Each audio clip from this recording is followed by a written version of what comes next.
I had some fluid stuck on my ear for a good while, and I did set up an appointment with the ear doctor, but the problem was that appointment wasn't until the middle of next month.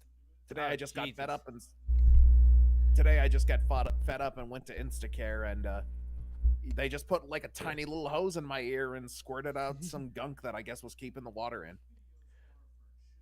All right, then. That's a start. Hello, everybody. Oh, I didn't really. How did he just start your stream? I went to do my intro and he just. Anyways, this is Team Fortress 2 again because I'll continue Dead Space next week. I had a lot of fun streaming this last time, and this time I have a guest. Okay, first of all, where is your energy, dude?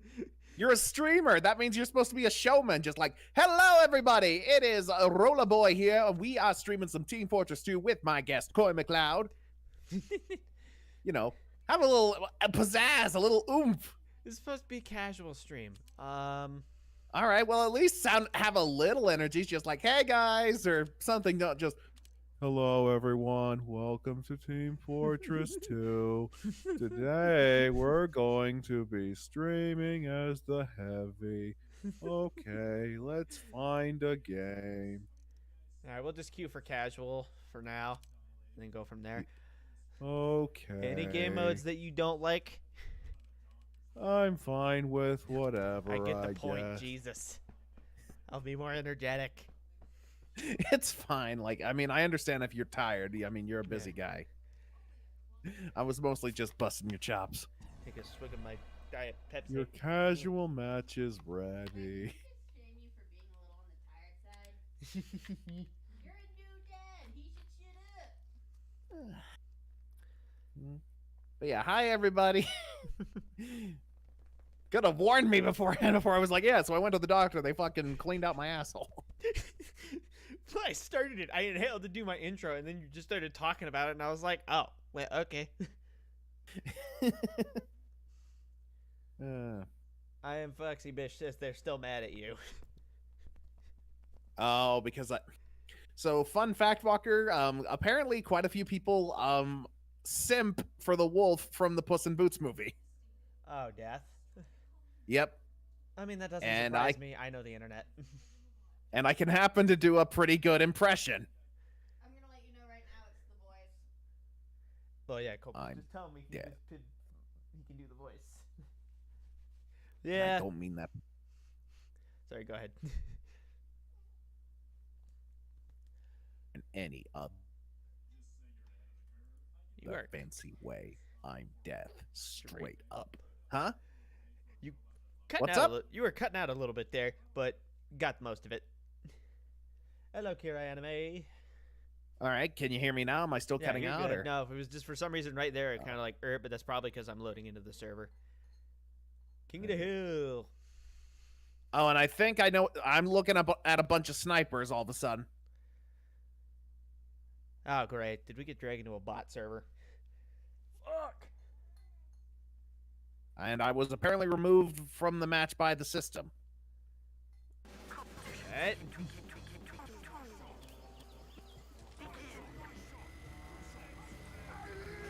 And the devs have felt no need to fix this because why? Because they don't have the time, because there's only 2 active devs on there. Why would the company do that? Because Valve wanted to focus on other projects. They said they were going to reallocate effort to this game, but they fucking lied. I'm going to take off King of the Hill, because King of the Hill's always a bot fest. All of them are all big podcasts. Yeah, but consistently every time I land in a King of the Hill map, I get fucked. You mean like how Team Kruby lies when they say, "Oh, Bumblebee was planned from the start"? I don't agree with that statement, but sorry. It's a cheap shot, and it doesn't matter at this point, anyways. yeah, it doesn't matter at this What point did he anyway. say that It is a freaked out your Bumblebee viewers? joke. Oh, and he was doing a death impression, and apparently both of these people are death simps. Huh. That's gonna be stuck in my head now. Fuck you. We just watched Corpse Bride. Oh, And nice. you've seen. I hope you've seen that movie. Yeah, I have. Remains of the Day is stuck in my head now. It's been a minute since I've seen it, so I probably can't remember the song that That's well. the one that Jawbone sings. You know. All right, this is an empty server. I just remember the one thing I remember is the villain because he Somebody's was gonna- just. Competition begins in 60 seconds.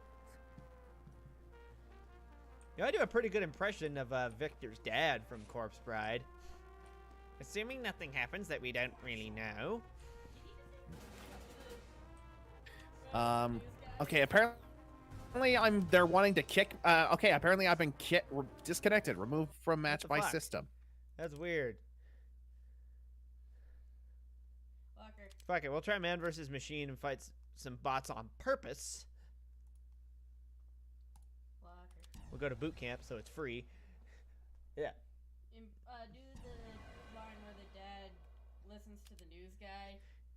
Did he say corpse? I love that he's the only one that noticed that.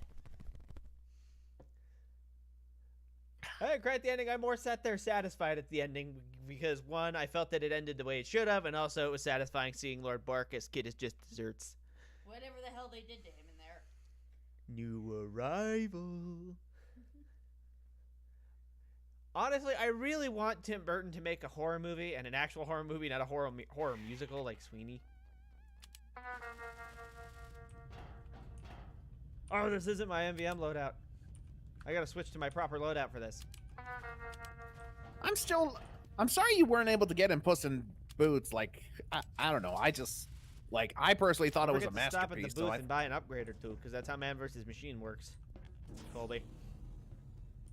it says I've got $0. $0? You should. Okay, you should. It usually starts us with a little bit, but I guess if you have 0, I'll get going. This person's not. This person is not as wise medic. Using the standard medigun is not smart for MVM. You should use the Kritzkrieg. What if they don't have anything else? Then they're a noob, and I'm automatic. Then they're a noob, and I'm automatically discertained to be snooty.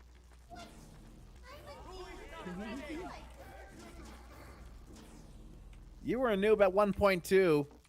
Yeah, I know. Press F4 to toggle that you're ready. Wait, what? Which button? F4. Oh, okay. That toggles that you're ready to go. Bring me Metal Man to fight.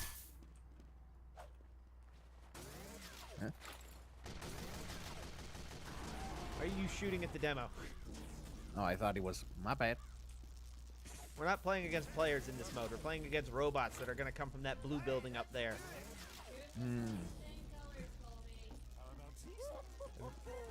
Ooh, hang on. I got to turn on my favorite taunt. Look at me. Beep. Beep. Beep. Beep.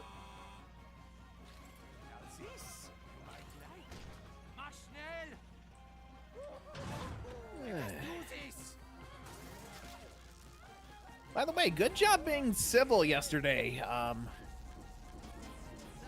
In your little discussion, because I actually was impressed that like no insults were thrown. Like, you kept it civil. Good job. I've had a lot of growth 'Cause- there. Because you can be a hothead, Oh, no, I know I can be a hothead. especially on Facebook. No offense, bud, but good lord, some of the shit I like saw with you on Facebook back in the day. In general, when I used to be much more impulsive with getting... Ah, damn it! I looked away for a second and got murdered. That demo man should have fucking told me to crit him so I could hit fucking crits on sticky bombs. I didn't realize he was there until the setup because I wasn't paying attention. Oh my god, don't y'all start medic spamming. I'm coming, damn it. I am shit. dead. Oh shit! Oh shit! Oh shit! Oh shit! Fuck!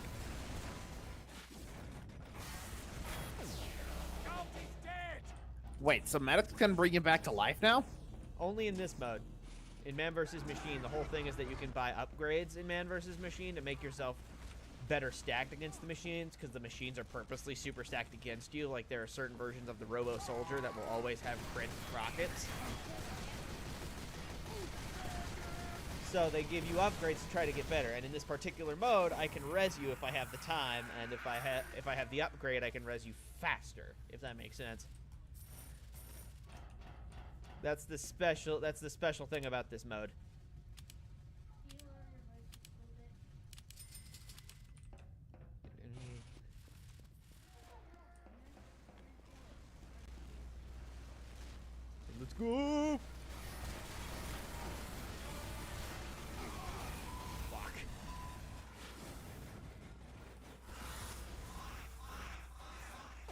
my opinion, the best man versus machine team is a heavy, a medic, a demo, an NG, and a scout.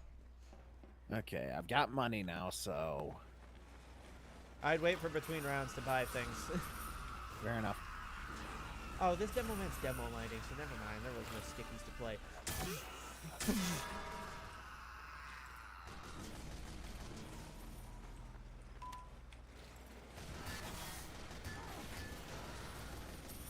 Guard that bomb. Because their objective is to get that bomb up there.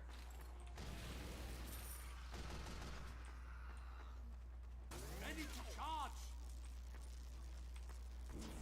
Here they come.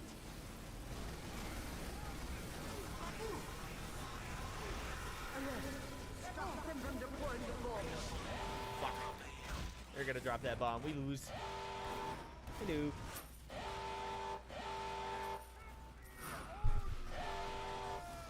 Alert. They're deploying the bomb.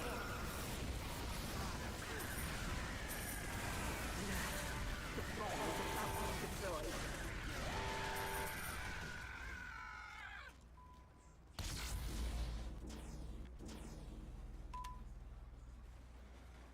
And we're still on wave 1? No, typically each man versus machine has several waves. Man versus machine can go for a while.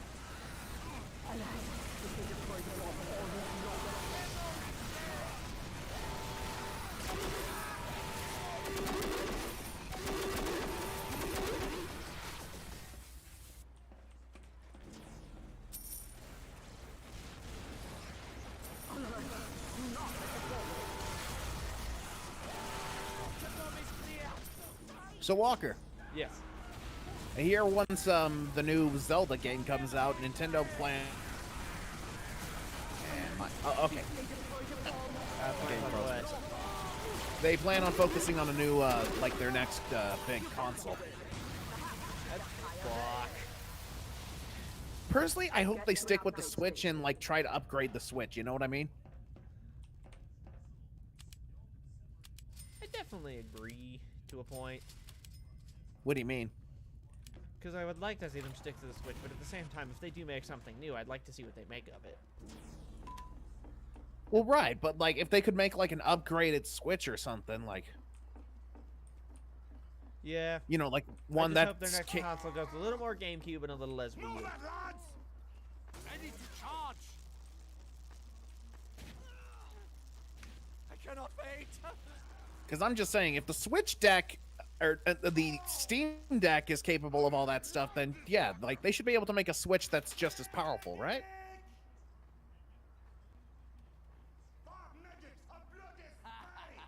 Because I think we can agree that the Switch, great console, but it's very outdated in terms of tech.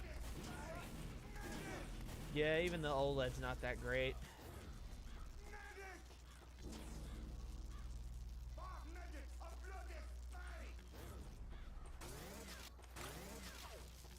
Where the hell is our team? There's only me and the demo knight up here, and I don't know why you would demo knight. Oh, whoops. Who is not ready? Go, go, go!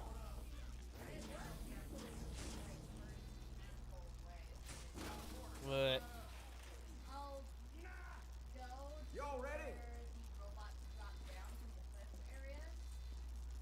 I'll snuggle myself right up against the wall that first, and then when they jump down, their back automatically basic force use jumps down.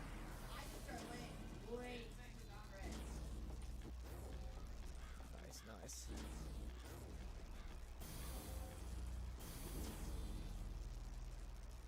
Where's the heavy? There you are. You're our only direct damage output other than the sentry. You and the sentry need to be like front and center. All right, is this a decent gun, by the way? Yeah, the Tomislav's good. It's got a little bit of an accuracy problem, but 4, 3, 2. it's definitely not. It's definitely better than a lot of the alternatives. Definitely better than like the Brass Beast. The Brass Beast is shit.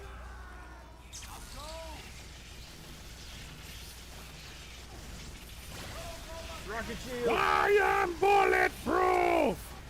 I mean, you're not. You're just annihilating them with crits. Hence the reason I. name tag this metagun the go back to spawn hose.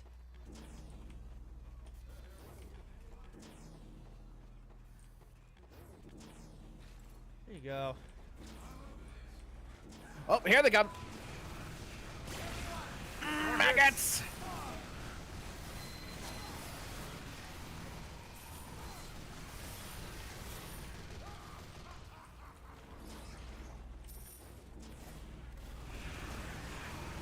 Hopefully we should have a lot of money to spend between rounds as long as the scout is I'm out of ammo. Okay, never mind. As long as the scout's able to do his job, because the whole reason you have a... Yes, rest in peace, Rick May. You know who Rick May was, right, Colby? Voice of the soldier, right? Yes. He also held a significant role in your childhood outside of the soldier. I don't know if you know that. I'm struggling to remember. Do a barrel roll. Peppy? Yep. Okay, yeah, no, that is pretty. Speaking of which, new Star Fox animation came out today. Really damn good. If you'd like to check that out. Perhaps. You've always been Yeah, a little bigger on the star. Oh, army of scouts coming from the other drop. Yeah, it's like a fan animation called A Fox in Space. Like, I don't know if you've heard or seen that. Isn't that the one with the one? Isn't that the one where they have the whole? I swear I've seen something with that. It's like there's like a whole joke in it where Wolf wants to see Fox's legs are actually metal. Oh yeah, so yeah, you've seen the first episode, or did you just see like only that bit? No, I've seen the episode. I remember you showing me that a while ago. And then there's like the obligatory, oh, it looks like he's looking at his dick joke.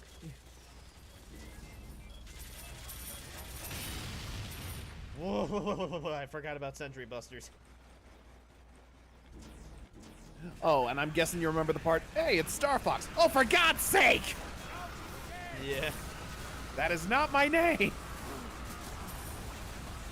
I miss That when was a Star big- Fox got games. So I miss when Star Fox got games.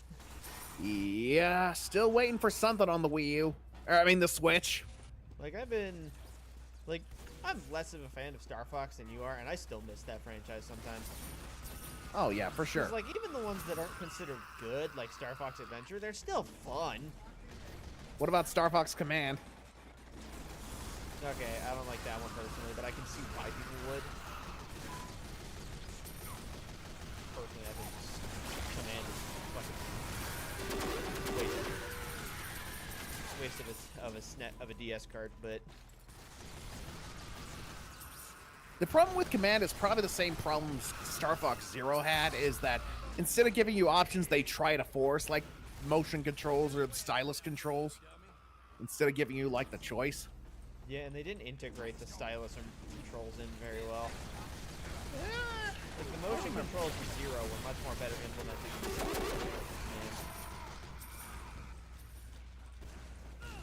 But yeah, the closest thing we got to a Star Fox game on the Switch right now is the, what's the game called? Because, like, Star Fox, like, makes a cameo in this game. Beta Atlas or something? Battle for Atlas? Battle for Atlas, yes. Yeah, I only bought that for the Switch just because of the Star Fox. Alright, go. Oh, Jesus. Ah. Yeah, go ahead. You're probably not going to stay much awake longer if you tried with 2 Benadryls in your system. Go! Yeah, he said he took 2 Benadryls. Bro, one knocks me out. Everyone ready? Okay. I'm ready. Did you spend some money on some upgrades, Colby? Oh, I have not. Let's go, mates. I would do that very quickly before the timer runs out. You are great doctor. Because you should But- have plenty of money since our scout was doing his job. Go, But yeah, go, go. Walker, The Fox in Space, Episode 2 came out yesterday. Want to know how long it's been since Episode 1? A couple years. 7 years. Yeah, Jesus. It's just like fucking Has-Been Hotel. But there is some good news. But, The episode itself is 40 minutes long. 3, God damn. 2, 1. Oh, shit. Heavy, heavy, we need heavy. We need the heavy because it's a tank. Coming. I broke my ankle. Deuces. Oh, fuck.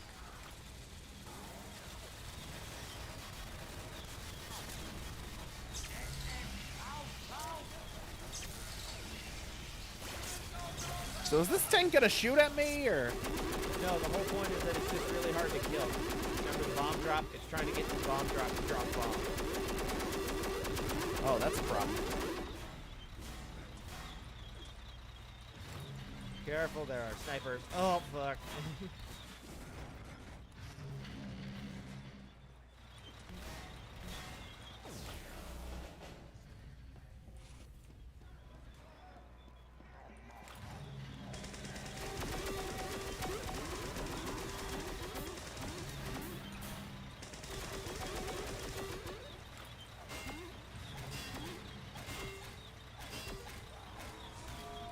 I gotta say, Walker, your viewpoints on Ruby definitely changed drastically after you watched it again. I noticed. After I rewatched it, I definitely had some changes. Oh, shit. Now, are you sure those are your opinions, or like, is it what Danielle said and you're like, yes, dear? They're my opinions. Okay, I'm just saying, you are a pretty big simp. And, like, you haven't been a simp for any of the women you got. Alright. So as long as and with the waves, as long as nobody votes to don't stop at the upgrade shop before you leave. Because we're basically, Okay. it's like we just barely completed the first wave again. Okay, can you recommend some upgrades for me? Let's see. Ammo capacity for sure. And I would say the 3 for heavy would be ammo capacity, the bullet piercing because it makes you hit multiple foes, and then the knockback rage. Okay, and done. So if you got the knockback rage, you should see the little rage meter. Yeah. When that fills, click your mouse wheel like a button. You'll hear the heavy scream, and then you'll have kind of an aura that pushes people away from you. Huh. Okay. And it fills based on damage. I also have a meter, which is what that shield is that pops out of me every so often. All right. I wish we could play the real version so I could have the chance at getting a prize, because they give away rare weapons at the end of MVM, either an Australian or a bot killer, but you have to spend money to have a ticket for that, and I don't think you have a ticket. Hmm. Okay. 99 cents a ticket. I have a ticket. But And hey, I was just teasing about the like, is that your opinion or is that your wife's?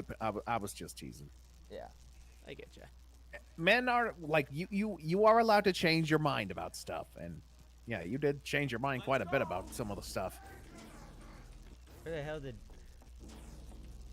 The only thing you haven't changed your mind about really is Oscar, I guess. He is a good boy. Yeah, and that's his only character trait. Also, the fact he's being flung into a war when he's nowhere near ready. Yeah, but that's not a character trait. That's a situation. Okay, I'd say he's hella brave for doing it. His sole 'Cause character trait is good boy. Because if I were in Oscar's situation, I would be like, fuck this shit, I'm out. Especially with how they kind of treat him poorly sometimes.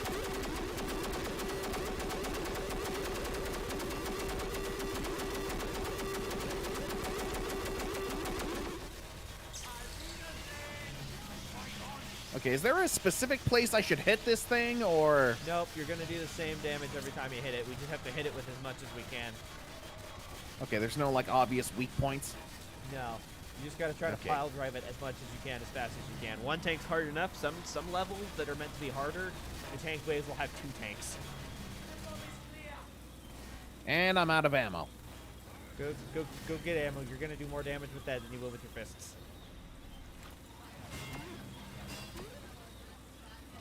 He doesn't have a shotgun. He has a flare gun.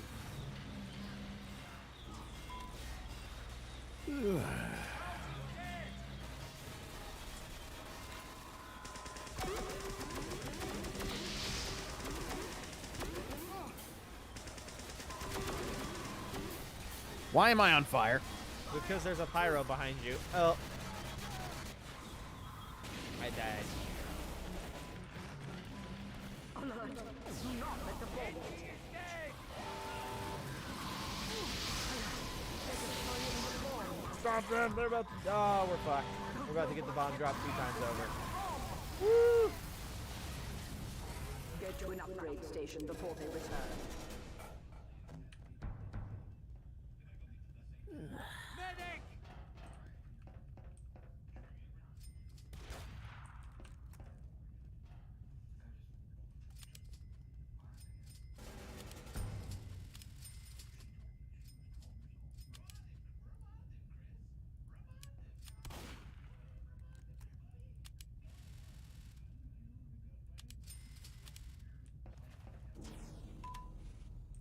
Thank you, Doctor!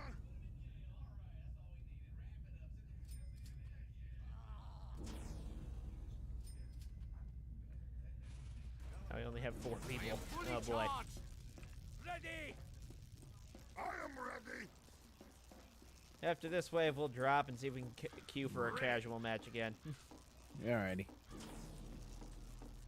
This is not fun when you have so few people. Inji needs to ready.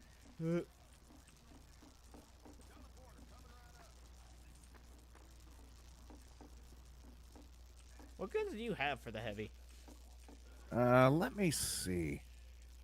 No, that's not it. 'Cause I have. Let's see. Tommy Slav, minigun, the Hulong heater, Natasha, the brass beast. Okay, so you have all of the different ones. To give you the lowdown, Tomislav just doesn't. It fires a little slower and it's a little less accurate, but it doesn't make a spin sound, so you can sneak up on people. I don't really worry about that. Like, Yeah, if one of the others also- does better. So it is more accurate. That was my mistake. It's more accurate, and it also drops faster since it doesn't have to spin. You're down in fire mode faster. The brass beast is garbage. Don't use it, because that slowdown is not worth it. It's not worth moving 60% slower as the heavy. Okay. The Hulong heater is only worth it if you have a dispenser to sit next to, because every second you're spun up, it will consume ammo to put a ring of fire around you to make you spy proof. All right. And Natasha? Natasha is situational because she does less damage per bullet, but as long as you keep consecutively hitting someone, they get slowed down so they can't run away. Why is that soldier not using his rocket?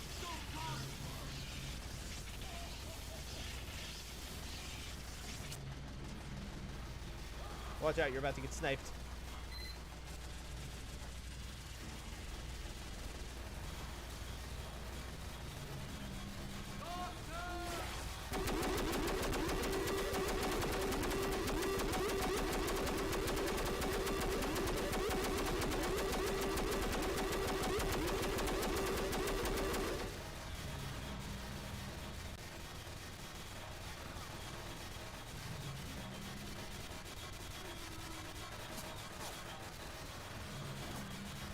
What secondary do you have, out of curiosity, for the heavy? Oh, shit. Hang on.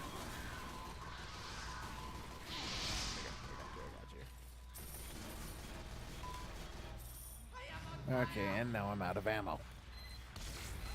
That is why ammo capacity is an important upgrade for the heavy. Yeah, I actually equipped all of them.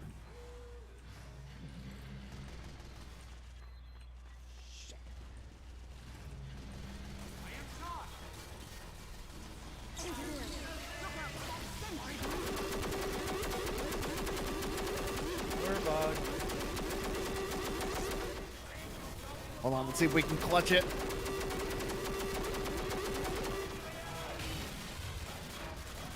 We could not. Ah, we were so close though. Alright, disconnect. Now we'll queue for casual and see if we can avoid being put in a bot fest. Okay. Disconnect, you said? Yeah. And let me know when you're back in the lobby with me. I'm back. Okay, I'll queue us for a casual game. I use all my standard heavy loadout is just a bunch of reskins of the stock stuff.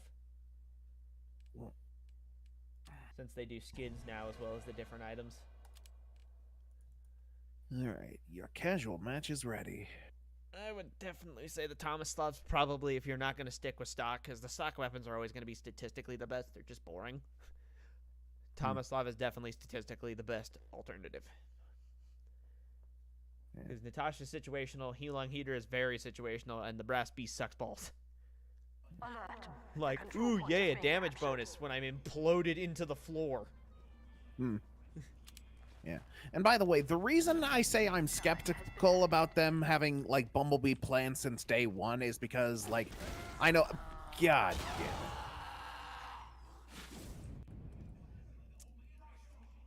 All right, as I was saying, just for the fact that I know the Ruby writers for a fact, like, are known for like writing as they go along. Like, they've even admitted that. Victory. Oh, shit, I guess I got here right at the end of the game. Oops. Hence my skepticism of, oh yeah, sure you had that plan from the start, because it's like you guys have admitted that you tend to write as you go along. I believe that the term is writing by the seat of their pants. Seconds. Is that the correct term? Yes. So you can understand my skepticism. Jesus, why is blue team so big? That's not fair. Oh well.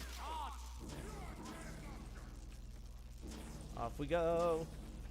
But enough about that. We're playing Team Fortress. Not. I've just had Ruby on the brain lately. I get it.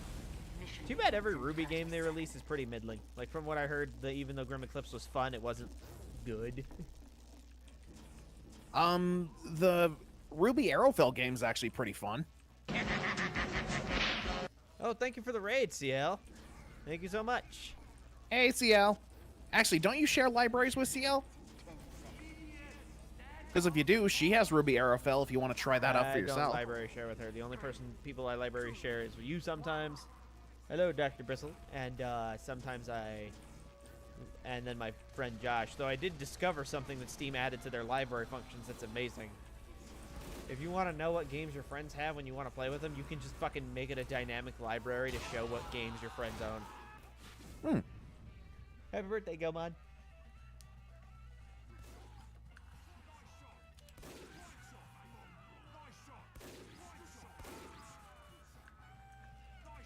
Time has been added.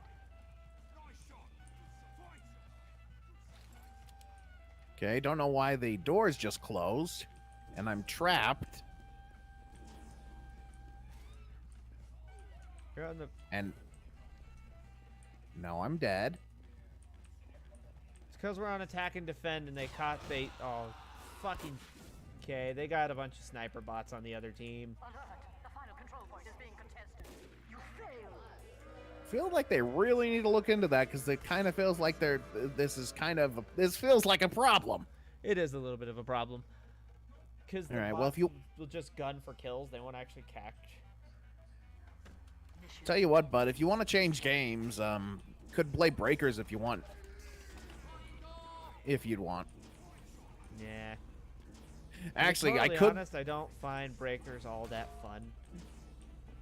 Like, I Really? think it's a fun experience when you have the group, but I don't think a game like that, even though it's dependent on having multiple players, like Dead by Daylight, is dependent on having a group. But it's still fun if you play by yourself and you just play with randos. Breakers is not fun when you play with randos. Yeah? Breakers is a miserable experience with randos. Hmm. Looks like a lot of the randos and fucking Breakers are dicks. How so? It's just a lot of the randos I played with on Breakers are those kind of people that bitch at you and you don't play the way they want you to play the game. You know what I mean? How can they bitch at you? There's no VC. 3, What the fuck? 1. What the shit? Yeah, Yeah, I think we might have to switch games, honestly. Like, I feel like Team Fortress 2 is a little broken at this point. There we go. Thank fuck. Not enough players voted yes.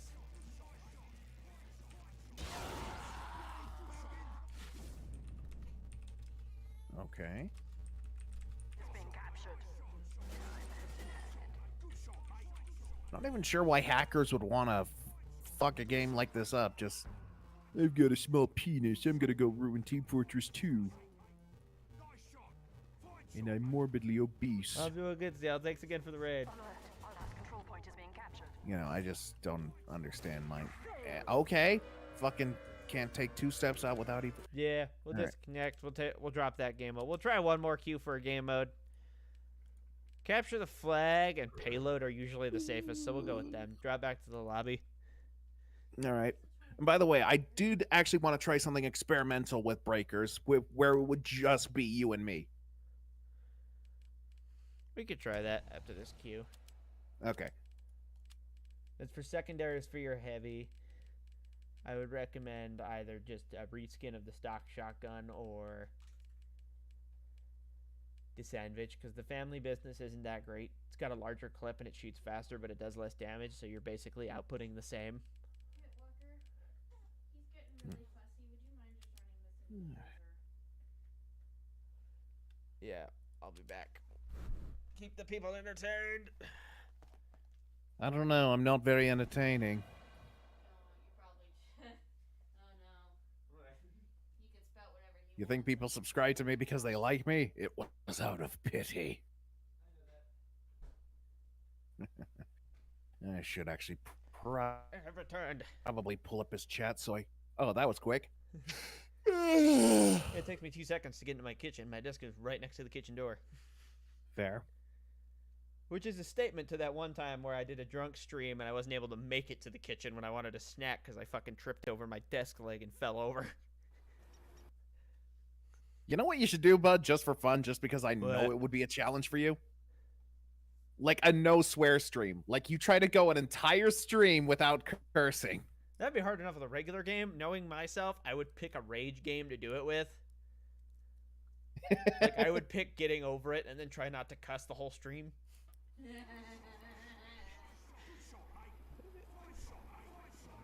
And nothing but Jesus. snipers. Removed by Jesus. match by system. Yep, okay, we'll try one more.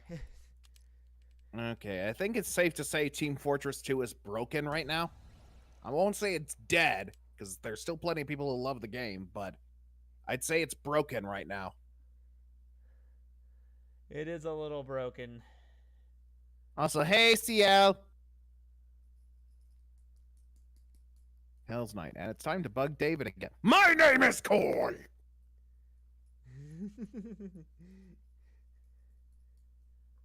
I'm queued for CTF and for payload because those are usually the two that will not be as bot infested. Foxy Beach. Wonder if I'll end up in the same server again. And if we are, if you're going to be a doucher like you were last time and you've set up your turret in that douchey little corner of my roof.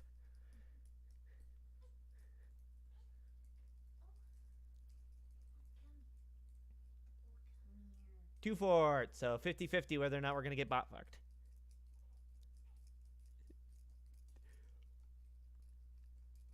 Prepare to compete in 60 seconds.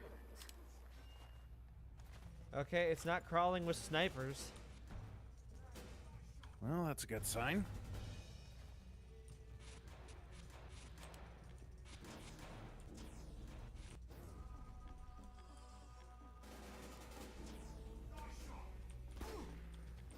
Oh, there's a sniper on the blue team. That's a fucking aimbot. He wasn't even looking at me. Competition begins in 30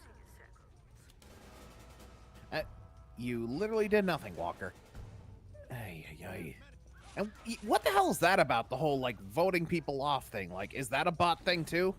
No, the voting people off, people abuse it just to get people they don't want on the server off. Because typically, what it was put there for is if someone's cheating, you can vote to have them kicked off the server for being a cheating piece of shit. But now they're just exploiting it to be dicks. Yup.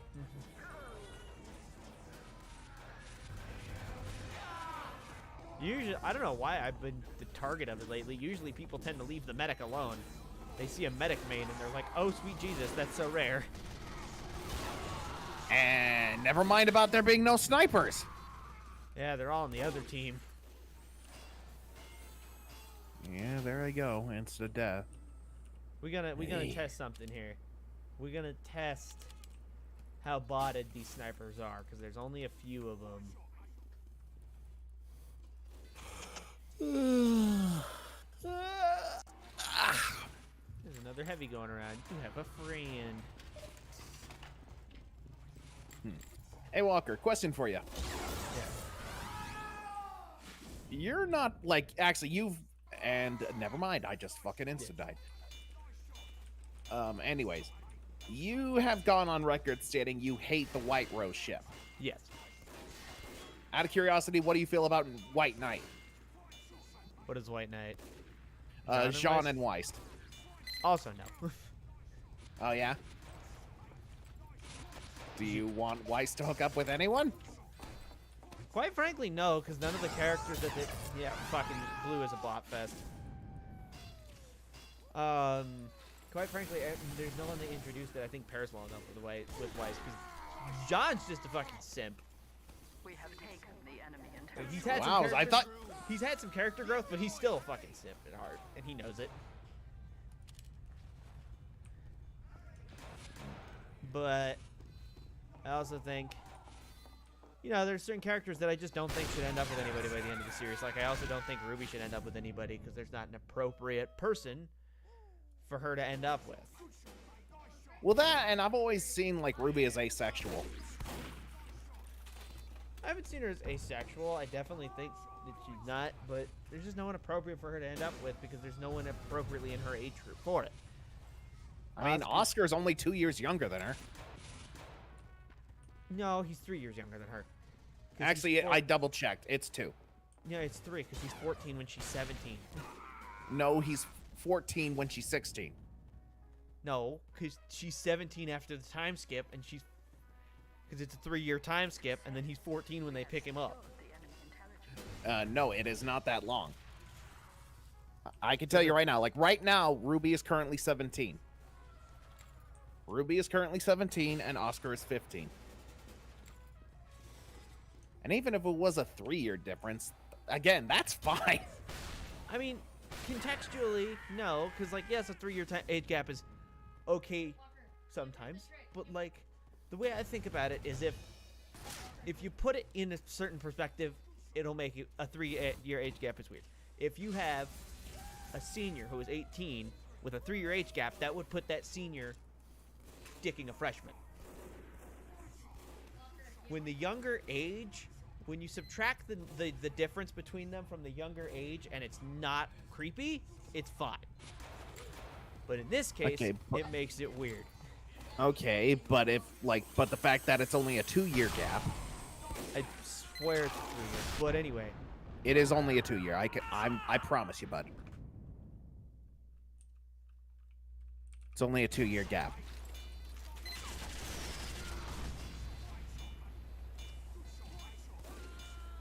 Granted, you know, I'd prefer Ozpin to be removed from the equation first. yeah, that's the other thing that makes the Oscar ship weird is that Ozpin's in there. Yeah, maybe they need to hire an exorcist. Ozpin's in there and it's fucking weird. Also, then the other popular one is Jean and Ruby, which is also fucking weird. Not really. Again, that's only a 2-year difference. No, that's a 3-year difference because he was 18 at the beginning of the series. He was 17. Huntsmen are 17 when they start Beacon. That's not true because Yang was 18 as well. Weiss No, was she the was young- also No, 7. she was 18 at the start of the series. Look it the fuck up. She was 18 I at the did, start of the actually. series. I did. But I'll look it up again, right? This is really going to be a thing where I'm going to look it up. I'm going to tell you. You're like, no. I'm And looking I'm it like, up go ahead, right look it up. now. And Yang age at start of Ruby. Let's go to the official Ruby page. Here.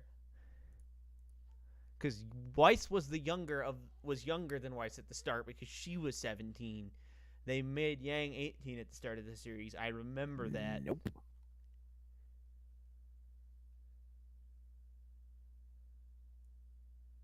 Yeah, by volume 3. Okay, technically she starts at 17, but by volume 3 she's 18. That's pre-time skip.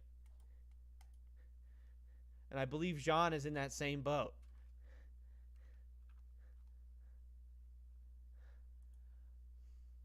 Whereas Ruby is 15 pretty much the entire time. I think 16 like right near the end of volume 3. Jean d'Arc, I think, was his fucking. Jean Arc is 17 in volumes 1 through 3 and is 18 in volumes 4 through 5. Hang on. Oh, he's got a beard now. Good God, what the fuck? Let's see.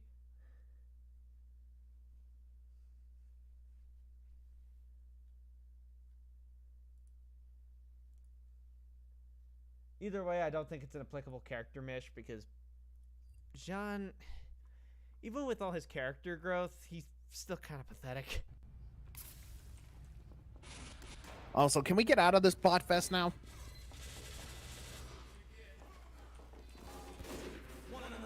Hello? Yeah, we'll get. Yeah, we'll drop from this bot fest. We'll try one more time, just payload, see if we can get a payload server, and then we can play something else. We've never had this long of a bot fest streak. Let's see. Gilmon says, what about Blake X Son? See, Blake's one of those ones where I feel like both the people she gets shipped with could have worked, which is why I don't care that they made a choice. I would rather that they stick. I would rather that they make a choice and stick with it than they do what the fucking MHA author does, which is just dance around the equation at every given turn. Well, that's because he's scared because he has psychotic fans that'll literally murder him with an axe. Most of those fans are U.S. based and you live in Japan, sir. You underestimate. You really Walker, you know there are people who are insane enough that will, like, get a plane ticket to go somewhere to do something like that. Oh, I'm about to fall damage. Yep, I cratered. This is America, Walker. Don't mess with a nation that needs medication. Okay, yes. But at the same time, I do also have the standpoint that you shouldn't let your fan base bully you. You can make decisions because you think, hey, the fans would like that, but you shouldn't let your fan base bully you the way he does. That's ironic, because isn't that exactly what the Ruby fan base does to the writers? Yes, they do, but they had put implications of Bumblebee in the series, like as far back as fucking Volume 1 when Blake and Yang met. They were just really subtle, and Blake and Sun were not so subtle.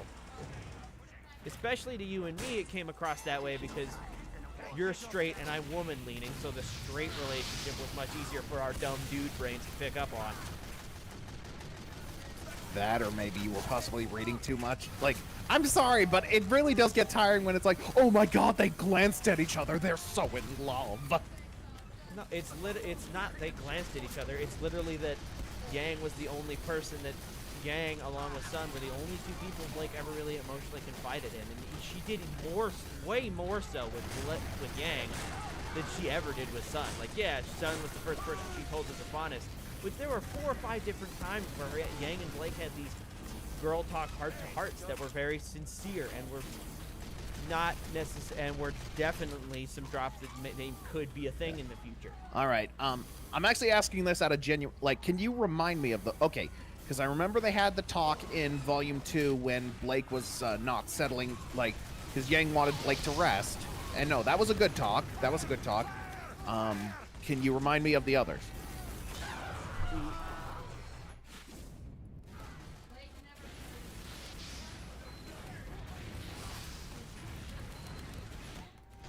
But there's, especially from volumes 2 and 3, there's a good couple of moments where Blake and Yang talk. Well, can you name those moments? Like, because there's the one that everybody knows that was in the classroom. mm-hmm. Later in the series, even before they really started dropping Bumblebee hints, in volumes 4 and 5, you have moments with Yang trying to ease the fact that Blake feels bad about the fact that she ran away when things went to shit. She was the only one that really talked to Blake about it and got Blake to come back to the group. And then Weiss and Ruby were like, oh yeah, it's no biggie, and welcomed her back in. But Yang was the one that went out and actually talked to her about it. They have moments of connection more than anybody else in the series. So the ship forming at all was totally reasonable. All right. It's not like I'm White just trying to remember Rose, the- where 90% of Weiss's interactions with Ruby is wanting to yank her ponytail out the back of her skull. Like, I'm just legit trying to remember, like, the moments, you know? Like, to be fair, it's been a minute, so I'm, like, you know, I'm not asking this in bad faith. I actually do, like, I am trying... Like, you get what I'm trying to say, right? Yeah. And that I'm is- not being cynical or asking in bad faith. I am saying, like, could you actually... and that Because, is yeah, I remember... That is another point that Danielle brings up. When you really look at it, Sun, yes, did a hell of a lot of flirting with Blake, but Blake never really flirted back with Sun, when you look at it. She Well, that's not really... She talked with him and she was nice to him, but she never really flirted back with him the way that I remember her blush, like, Sun got her to blush. Yeah, but blushing is not flirting back. You can make a woman blush out of many different things, and not all of them are positive. A blush Well, is no, a it wa- bodily response to a lot of things. Like, Well, if you no, make I'm a just dir- thinking- if you I'm make a thinking of dirty if- flirt the way Sun did, a girl's gonna blush, even if it's a blush out of like how dare you say that, like the way Weiss would. Well, that's not what happened. Like, I'm guessing you don't remember, but it was during Volume 3. Sun had won his match. He did the finger gun at Blake and gave her a wink. She smiled and then blushed. Yeah, she smiled and blushed, but like that was the only time there was really any chemistry between the two of them. Other than that, it was Sun hitting on Blake, and Blake just kind of being like, "Okay, this is the thing Okay, that's happening." in but my can life." we at least can you at least admit Sun was great emotional support for her during Volumes 4 and 5? He was what she needed during volumes 4 and 5, yes. But another reason that I think that, and yes, Osmond did everything wrong in his lifetimes that he's handled thus far. But the other reason I think Yang and Blake is a better pair is that they're both damaged, but they're both helping each other stand up above that and helping keep each other steady. With Blake and Sun is fucking fine. And he's shouldering. That's actually, cursing aside, that actually is really well said. I'll give you that. That's actually pretty well said. Sun is fine. He's 100% the steady pillar in that relationship and just kind of shouldering all of Blake's issues. And that's especially evident during the bit in Volume 4 with, or Volume 4 or 5 with Blake's parentage. Yeah, I'll give you that's well said. They wear on them and tear them apart. And also, like, everyone's quick to harp on Ozpin. What do you want him to do? I mean, that's also true, but I mean, for starters, not lie to everyone's face from the start.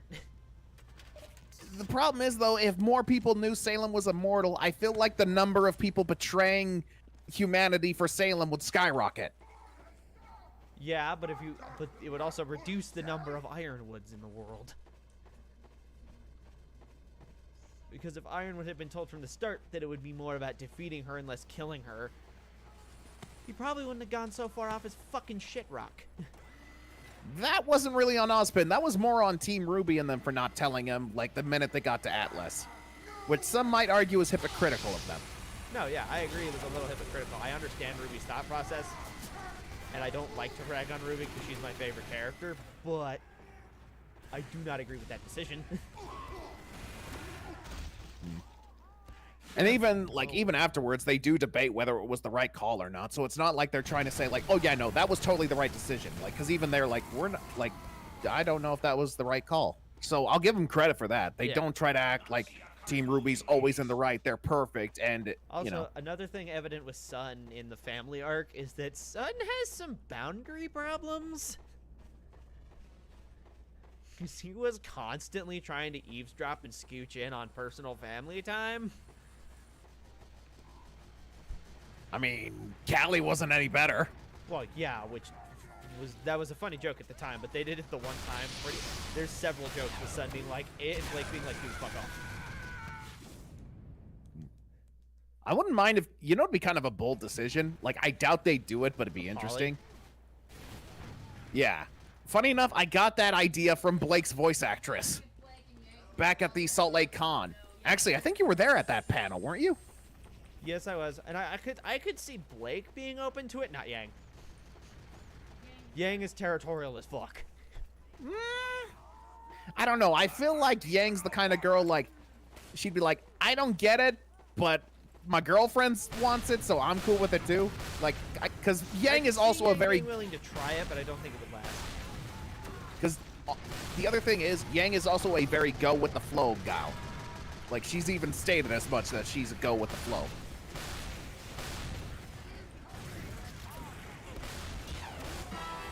Fucking demo man. So yeah, it is pop. You know, It's a debatable thing. 'Cause it depends on how you look. It depends on how you view Yang as a character, whether or not you think that could be a thing. it would be a bold move just because we don't really get poly representation in media. Actually, have we ever gotten polyamorous representation in media? Yes.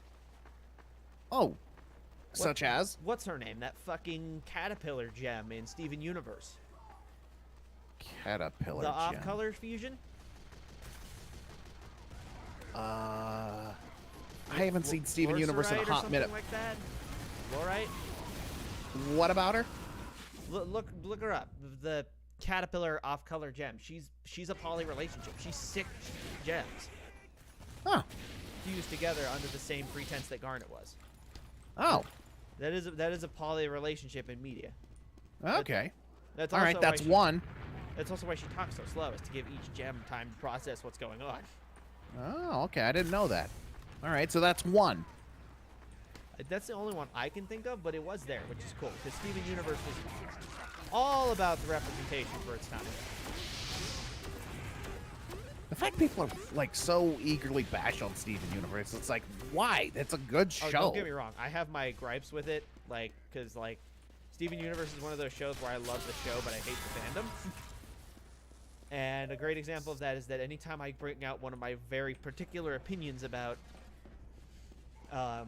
Steven Universe, I immediately get ganged on by any fan in the premises of that comment section.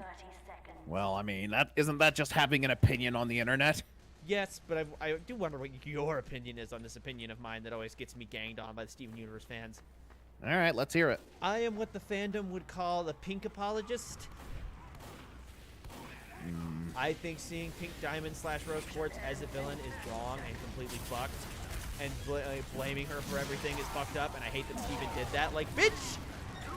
You fucking take on half these problems of your own fucking free will. Not all of them. Not all of them. Some of them are thrust on you, like Spinel. The one thing I can say was fucked in Pink Diamond. But 90% of them, Steven picks up on his own damn shoulders and then bitches about it being his mom's fault later. Like, you tubby little fucker.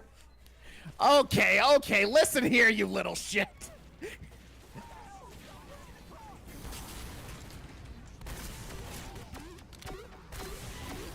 Like one line that always pissed me off is in the episodes where they introduce Bismuth.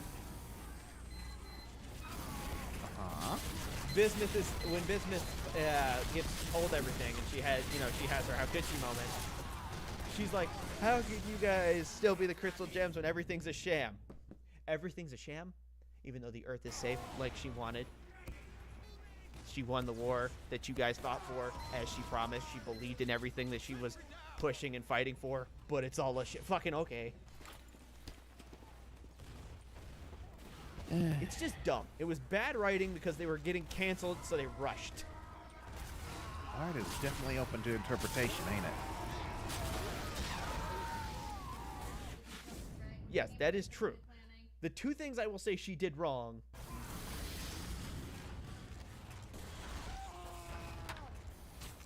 I will say, that is the thing. The two things that I will say Rose did wrong was not telling Greg until after she was already pregnant that she was going to lose her physical form. Was messed up. And what she did to Spinel was wrong. Granted, she did not intend to do that. She didn't know she wasn't coming back when she told Spinel to stay. I'm pretty sure she knew she wasn't coming back. No, she didn't, because she told her before she went to Earth in the first place. She didn't know that everything was going to happen with her becoming Rose Quartz and whatnot. Okay, but the fact that Yes, she exactly. like That's the problem. She should have sent Pearl or somebody to get her, and I'm not denying that. It wasn't done on purpose, but it was still wrong. And it's okay to say that, and it's okay to say she did some fucked up things. But for them to all, including the fandom, just treat her like an absolute villain, even though we wouldn't have a fucking show without her, is just dumb. I mean, there's actually quite a few shows that wouldn't happen without the villain, to be fair.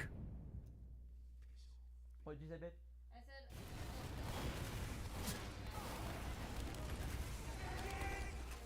Yeah, that's enough. That's another thing. Oh yeah, we'll fucking let Steven redeem. We'll redeem and say that Jasper's totally forgivable, even though she's an abuser and a rapist. We'll fucking say White Diamond, who attempted genocide, is a fucking redeemable person. We'll say Yellow Diamond, who made the fucking cluster, is a redeemable person. You know, the stitched together zombified body parts of gems. That person, that Dr. Frankenstein is totally redeemable. I actually still love one of the videos. He deleted it, which made me sad, but one of the funniest videos Kaiser Neko made was he did one with the diamonds and as White Diamond. We literally slaughtered thousands of people and suffered no consequences or repercussions. Yeah. But look how waspy we are. We're so quirky and old-fashioned. Did you know I had Pink Diamond's Pearl tortured and made into a slave for years? Well, I did. Genocide is forgivable, children. Hitler was just an overzealous mother. Okay, bye! For real. That is exactly how it is. Also, making Pink Diamond the one that damaged that pearl was completely unneeded and dumb. Like, there was no reason to not just say that White Diamond did that shit. It was just another product of, oh, let's shit out this fucking ending as fast as we can, and then we'll launch future later. Okay, no, that one I was fine with that because, yeah, the idea of that was neither Pearl had the full story. And that's why they were arguing and fighting over the whole Pink Diamond thing. You know, until they fused and then got the full story. Like, that was just a case of neither one having the full story, which I think is a good lesson. I think that's a good lesson. Yeah, I don't think Pink needed to damage that pearl for that lesson. She could definitely have issues with Pink. To be fair, because that was an accident. Pink was a spoiled child. That was the whole point, is that she grew, which nobody acknowledges that growth. They're just, oh, Pink Diamond was terrible, so she was terrible as Pink Diamond, so she's terrible all the way through her life now. Because fucking stupid. In 30 seconds.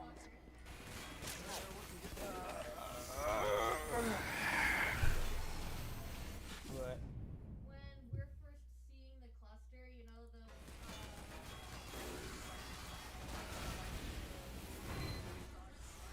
Yeah, Mission ends in 10 seconds. that is true. 5, 4, 3, 2, 1.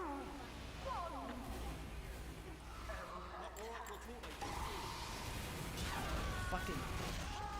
You failed.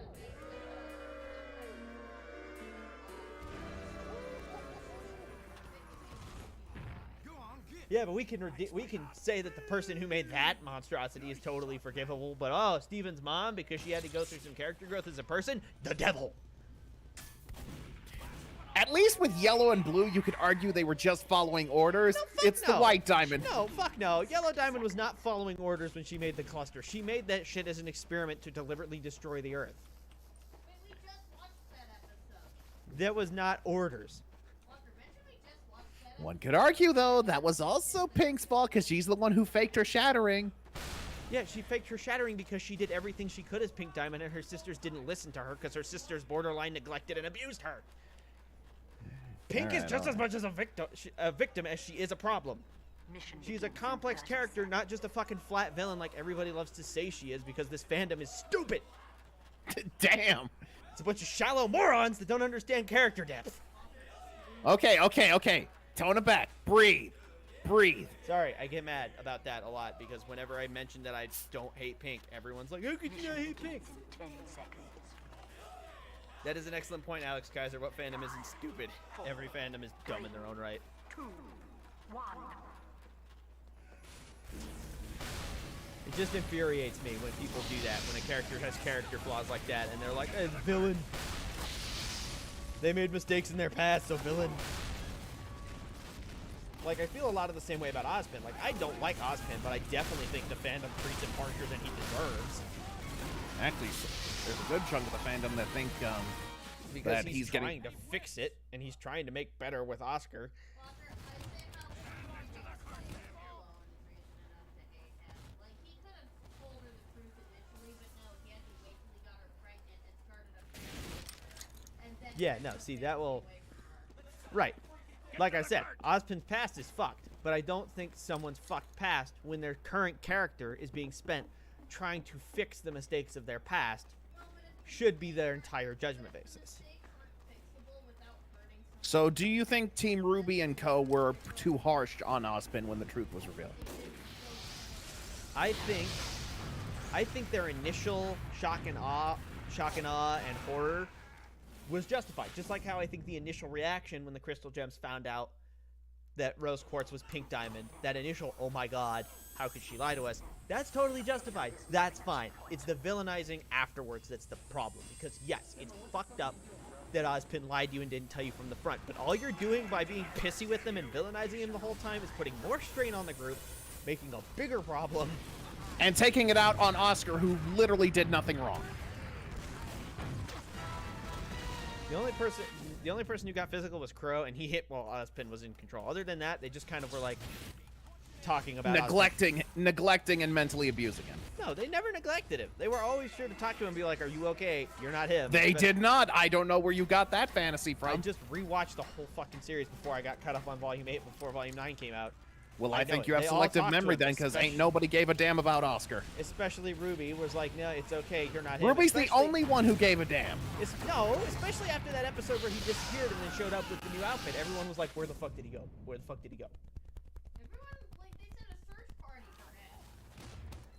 And then when everyone found him, they all apologized as a group. did Primarily not. John, but they all apologized as a group. Primarily John, but it was a group apology for giving him the slightest bit of cold shoulder. And from then on, they were way friendlier towards Oscar. The only slip up I will give you that they had is when Yang and Co just kind of sat there and watched him get his ass savagely beaten by the Hound. Like, honestly, if that Hound hadn't been ordered to capture Oscar and it been ordered to kill, Oscar would have been dead, and Yang and them would have just watched. Wouldn't that have been fun to I will give you that one 100% because I agree. Wouldn't that have been fun to explain to Ruby?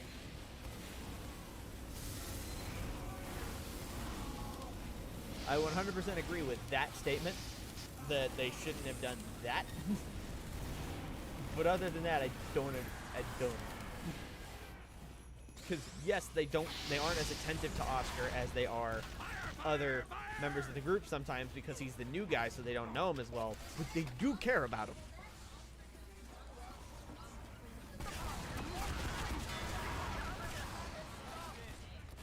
I'm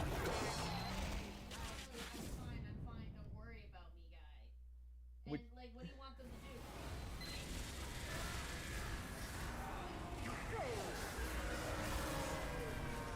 And I am also Xavier96. I am also a Dobby apologist. I believe that's the majority opinion, is being a Dobby apologist, because that whole thing is fucked, and Endeavor shouldn't have gotten a redemption arc. He should have gotten a big old divorce. And then some. He should have lost his 1.0 status. He should have lost everything. But oh no, it's all better. This is dumb.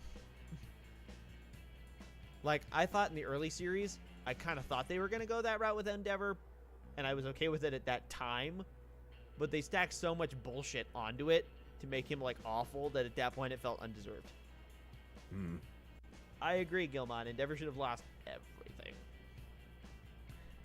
Like, how do you feel about all the stuff he did to his kids and still got redemption after having your own son? Yeah, like, it was not the way to handle an ex-abuser arc. Not the way. Also, I'm pissed off that there's no confirmation on whether or not my favorite villain is dead or not. Still? Oh, you're still in denial about Watts?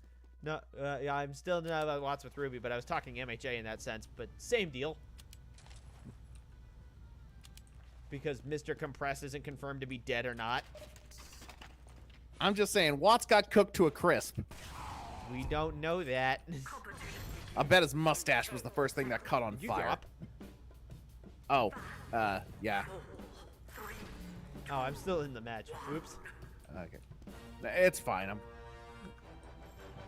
But yeah. I'm betting anything Watts' mustache caught on fire, because you know he mooses and gels that thing, so it was easily the most flammable thing. If he is dead, I'm gonna be so fucking pissed, because that's such a bitch death, and it's such a waste of a character. And in favor of what? Fucking Cinder. The most annoying, worthless character in the whole fucking franchise. Well, I want to say You know what I would actually kind of love, honestly? you're a petty bastard. You'll with Team Ruby just on the premise of saying Yeah, fuck you. he's already got what he wants. He already got what he Oh. wanted, which was to fuck over Ironwood. He got that shit. Ironwood's dead.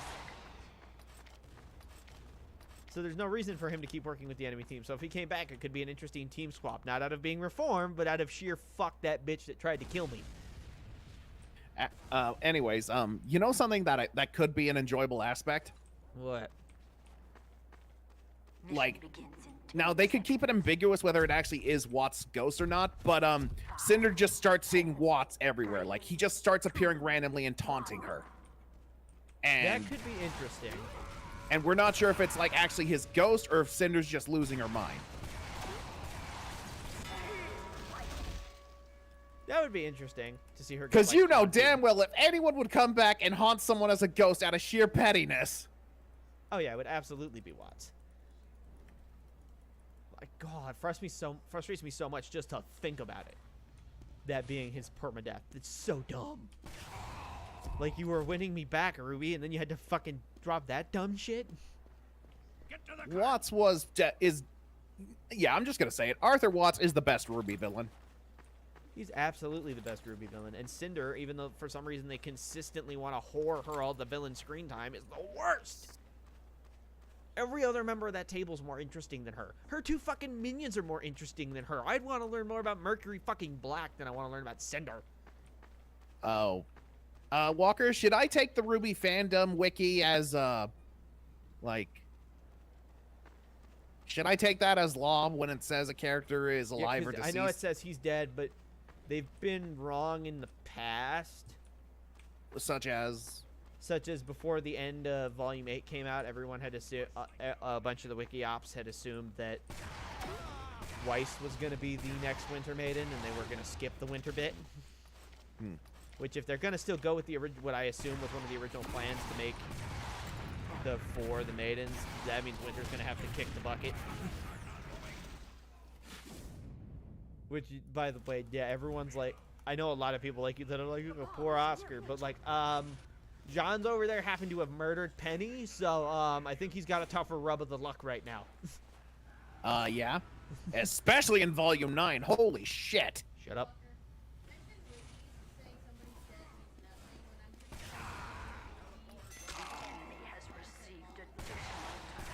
That is true, yeah, because I remember when they announced Maul was coming back, and me and you were just sitting there like, how? But by God, did they make him one of the goated characters. Absolutely. And they've Like, talk about taking a character who had, like, 2 lines of dialogue and then turning him into, like, this fascinating Shakespearean villain. Oh yeah, Maul was great, and one of the biggest parts of that was Sam Witwer. Because I don't think it would have worked nearly as well if you didn't have Sam Witwer doing the voice work. Oh, yeah, no, Sam Witwer knocked it out of the park. Story arc entirely out of all of Star Wars hands. Alice Kaiser in your chat. What? Hey, Cinder. I'm haunting you. No! That would actually... You know what? Instead of just Watts, what if Cinder started hallucinating, like, a bunch of people she's killed? Yeah, like Her that hunter that sisters, she her killed mom, for no good Pyrrha. fucking reason. Huh? Yeah, like that hunter from her oh so tragic backstory that she fucking killed for no reason because she was a He was dumbass. going to arrest her and send her to prison. Yeah, for a murder that she committed that didn't need to fucking happen. We have no idea how that interaction went down, bud. I still think it's dumb because if she had waited like another 2 fucking months that they stayed, she would have been scot-free anyway. And I guarantee you it was her fault that the sword got seen. Because Cinder's shown that she's smart enough to hide that shit. I'll be right back. I gotta go refill my... Okay, oh, fuck. That's true. Digimon has been way better than people give it credit for in a lot of ways. Digimon, digital monsters, Digimon are the champions. God, Digimon was so good back then. I used to fucking love Digimon. Though I get the feeling that there's a lot of people like my wife back there that wouldn't do well in the world of Digimon.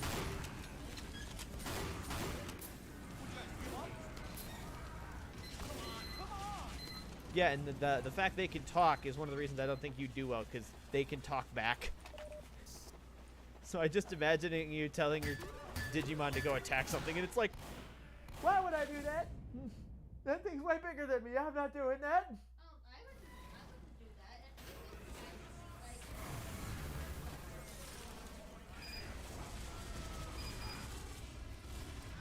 never overlevel myself. I farm myself to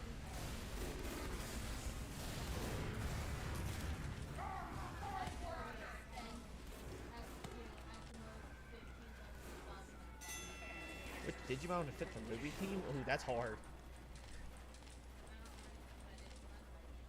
See, part of me wants to put Renamon with Yang, not because Renamon's a good pair, but because then you would have the, because you could watch DeviantArt and Rule 34 explode, because Renamon is like the most porn fictional furry creature of all time. And you put that with Yang, who's the most porn member of that show of all time. I can get behind that. Of course, this is when you come back and chime back into the conversation.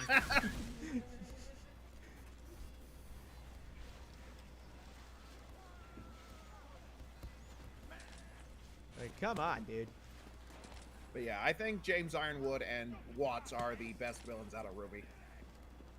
Ironwood could bite my dick. I hate Ironwood. Why would you want anyone to bite your dick? That would hurt. It's just a saying, god damn it. Leave me alone. I'm just saying, if you told someone to bite your dick and they took it literally, you're not in for a good time. Yeah. Yo, if anybody crouches, do you like fucking bounce? Let's see. Does that happen to anyone else? I also thoroughly believe that. What the fuck is with this server? Crow is a bicon, and as a bisexual, I definitely approve of that representation. He got better though. That was part of the thing. He was clean when he became a bicon. He was clean from his alcoholism, and now his gay lover is dead, and he's unsure of the fate of the team. So that might not last. Oh, he's long. gonna relapse hard. He thinks his nieces are dead. Yeah, no, that man is relapsing like a motherfucker. Fuck it, we're gonna Not to fuck mention, around again, Atlas is gone. Like, you know, Atlas was kind of their best chance against Salem. Yep, because the leader was a fucking jackass. I still consider him a tragic villain, and I think they did that. There's no tragedy. You lose the ability to call yourself a tragic villain when you just start deucing politicians who don't agree with you. That's called being Hitler. To be fair, if I spent a lot of time around politicians, I'd probably want to shoot them too at some point. Great, now you just got my stream pegged by a watch list.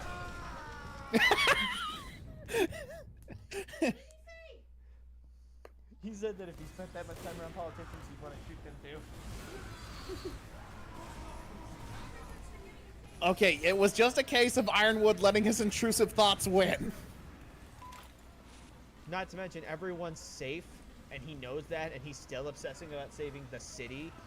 Like, that's proof that he didn't give a damn about the people in Atlas or Mantle. That motherfucker cared about the city. They should have honestly, that was actually an issue, is they didn't really explain Ironwood's semblance very well. Because they didn't explain it at all. They literally explained it in the commentary. Yeah, the Iron Which- Will. Metal is what it's called. Yeah.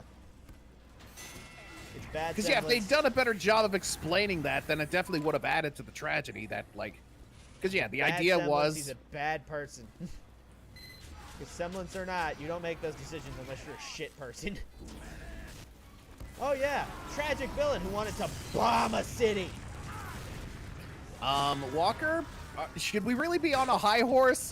Did you forget what America did to Japan in World War II? Twice! Yeah, and I don't think America's good for doing that either. I hate this country. Oh. That's, I then. Hold on, if you excuse me. You can't blame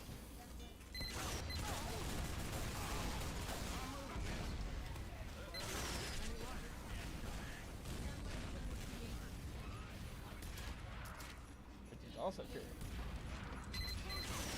That is not an excuse, Alex Kaiser. It is not an excuse to say we get right to swing back when they hit us. From Pearl Harbor, we did not have the right to drop 2 fucking A-bombs on them. The only thing I don't understand about the A-bombs Like- is why did we drop them on civilians? Why not military bases or their Because- leaders? Yeah, because you know why that's extra fucked up? Because when they bombed Pearl Harbor, they only bombed the boats and the military base. They did not breathe on civilians, contrary to what Michael Bay's shitty movie would have you believe. They didn't touch civilians, and we did. Watch the Studio Ghibli film Grave of the Fireflies. That will give you amazing perspective on the A-bomb dropping. Prepared to cry, and I mean ugly cry. Like absolutely. Please stop, little car!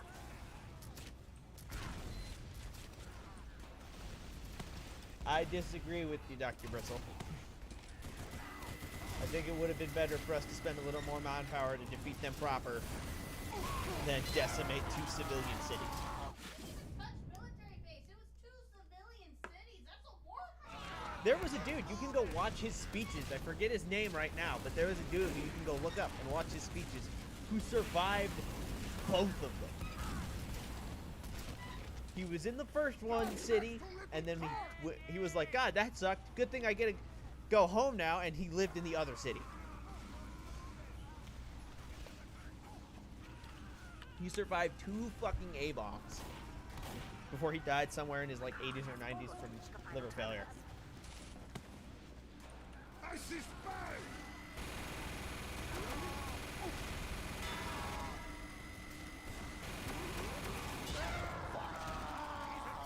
Anywho's, we're steering away from the politics.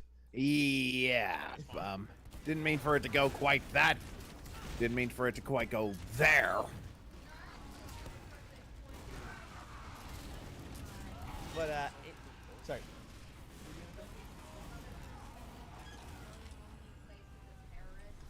Yep. No, dude. If the America that was around when my dad was in the army looked at America today, Dad's America would invade this America to spread freedom. We are turning into a third world country, bit by bit. Okay, you know what? No, But again, moving away from the politics. Yeah.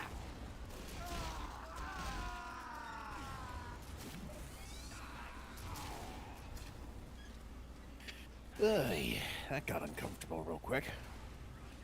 Attention. Yeah. 5 minutes left in the mission. Anyways, Okay, can I at least make one joke about World War II? okay, one joke. Hitler must have been so pissed at Japan, like, oh good, everything is going well. By the way, we bombed America. You did what? Yeah. You fucking Alright, idiots! Foxy, we're straying away. We're gonna go back into. We're gonna go into something that I can get passionate about to distract from that topic. We're gonna get back into the topic of ships, and specifically, I'm gonna talk about a few ships that I disagree with, canon or not. All right, go ahead, shoot. For example, have you seen Star vs. the Forces of Evil? I have seen a bit of it. I saw the finale. I thought it was okay, but I haven't seen the entire show, and I dislike heard the finale. I don't hate Okay. it, but I dislike it. And one of the things I dislike about it is that they canonized Marco and Star as a relationship in the last season, and I don't like that because I don't think they're a healthy pair. Okay. I do not like it, and I think most of the people that ship it are those trashy kind of shippers, like Bumblebee shippers, that get belligerent with you when you don't ship it. That's also one of the reasons in MLP I took a very negative connotation towards Fluttercord, is because a lot of the Fluttercord shippers that I interacted with were just dicks. Yeah, that is the. I think that's the. I could see it. It's not something That's I on- ship, but I could see it. That's honestly the biggest thing for me. It's like ship whoever you want to ship, but don't be an asshole to other people that say I don't get it. Yeah. And You know. sometimes it can be kind of fun. Like, I don't know why, but for some reason, Pearl from Steven Universe is like one of the most shippable fucking characters in fiction. Oh my god, Pearl. Walker, You could Walker. slam Pearl with so many different characters in the show, and it works. No, that's not what I'm going, oh my god, about. You reminded me of some fan art I saw that Oh, God. shipped Pearl with Rick Sanchez. Oh, I know the fan art you're talking about. We're not going to talk about that. 'Cause that's weird. Well, like, you know, you could ship her with Bismuth. Pearl and Rick Sanchez. You could ship her with Bismuth, and it works. You could ship her with Greg, and it works. I actually do kind of ship her with Greg a little bit, because I think it's kind of cute. That is actually kind of cute. I'm no cap. You know, the only two people that I don't see it working with really are Amethyst and Garnet, and that's just because she's like friendship close with them, and Garnet's technically a relationship. Well, Garnet is so close. And I know people ship the shit out of Lapidot, but I just don't. I don't know why, but I just don't like Lapis and Peridot together. Mission begins in 10 seconds. 5, 4, 3. I don't know if I've ever actually talked too much about my OTP on this channel because I lose track of what I've talked about, but my OTP of any show is Celestia or Dyslestia, which I'm using for by a fat mile. Canon or not, I don't give a shit. Just don't be a dick about it to anyone who might disagree with you. Oh, yeah. I've definitely gotten into it with Fluttercore chippers, but not about the ship. I mean, they want to make it about the ship. But the thing I get into it with Fluttercore chippers about is, you remember that Bride of Discord shit that got popular? Oh, yeah? That shit is ass. Like, it's so bad. The art is bad. The voice acting is bad. But everyone, all the Fluttercore chippers praise it like it's their fucking Bible. Let's see. If I were to say I have an, if I were to say I have an OTP, So popular on the internet. You have denounced it, and I praise you for that. I mean, I use Discord to find out it's not that great after everything. but yeah, if I had to say like what my OTP is, I'd have to say Sora and Kyrie. They Sora are and so Kyrie? fucking cute. That's a good one. I don't like where the series is kind of going to pair Riku and Naminé, because I always kind of figured that Riku would be that one guy that stayed kind of a loner, because that was kind of in his character to just kind of be that loner dude. Yeah, but Riku needs to get some too. Especially after all he's been through. He needs to get, and come You know on, what I don't Naminé's a, get? Kingdom Hearts is a great example of this. Like, okay, when a guy does something like start shipping White Rose in Ruby, we are 100% willing to admit that is 100% for our boner. That is 100% for smut. But when a girl ships two guys like Roxas and Axel,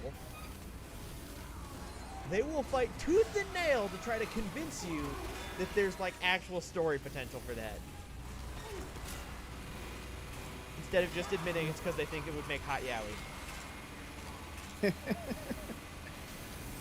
Like, guys are 100% admit, oh yeah, I only ship that because it's hot. Every guy has a ship that they only think about occasionally because they think it's hot. I guarantee it. You have one? Come on, you brought it up and fit to it. Me? Yes, you brought it up and fit to it. Yeah.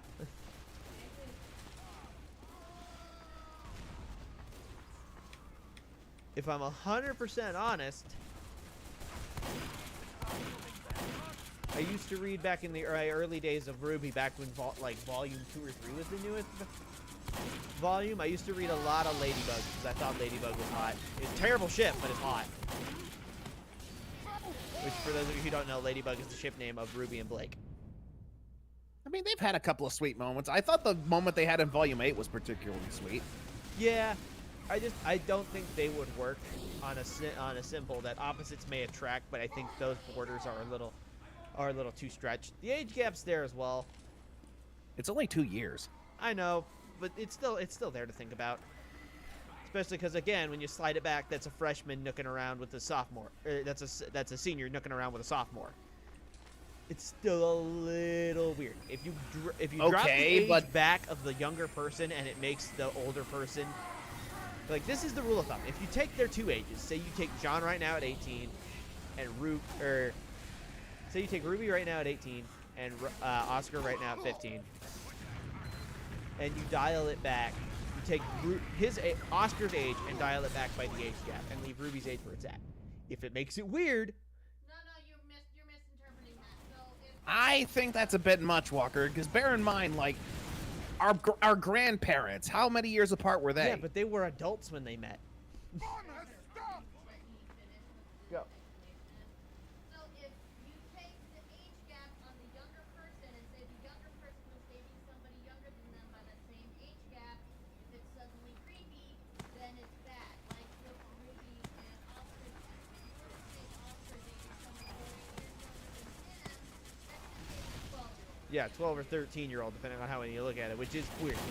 And yes, some of our grandparents, like Nana and Papa, had a wild age gap. Nana and Papa had a wild age gap. They had a 20-year fucking age gap. But they were adults, like, well into their lives when they met. Nana had 2 kids. Okay, so say Oscar hits 18 and Ruby's 20. Is that a problem still?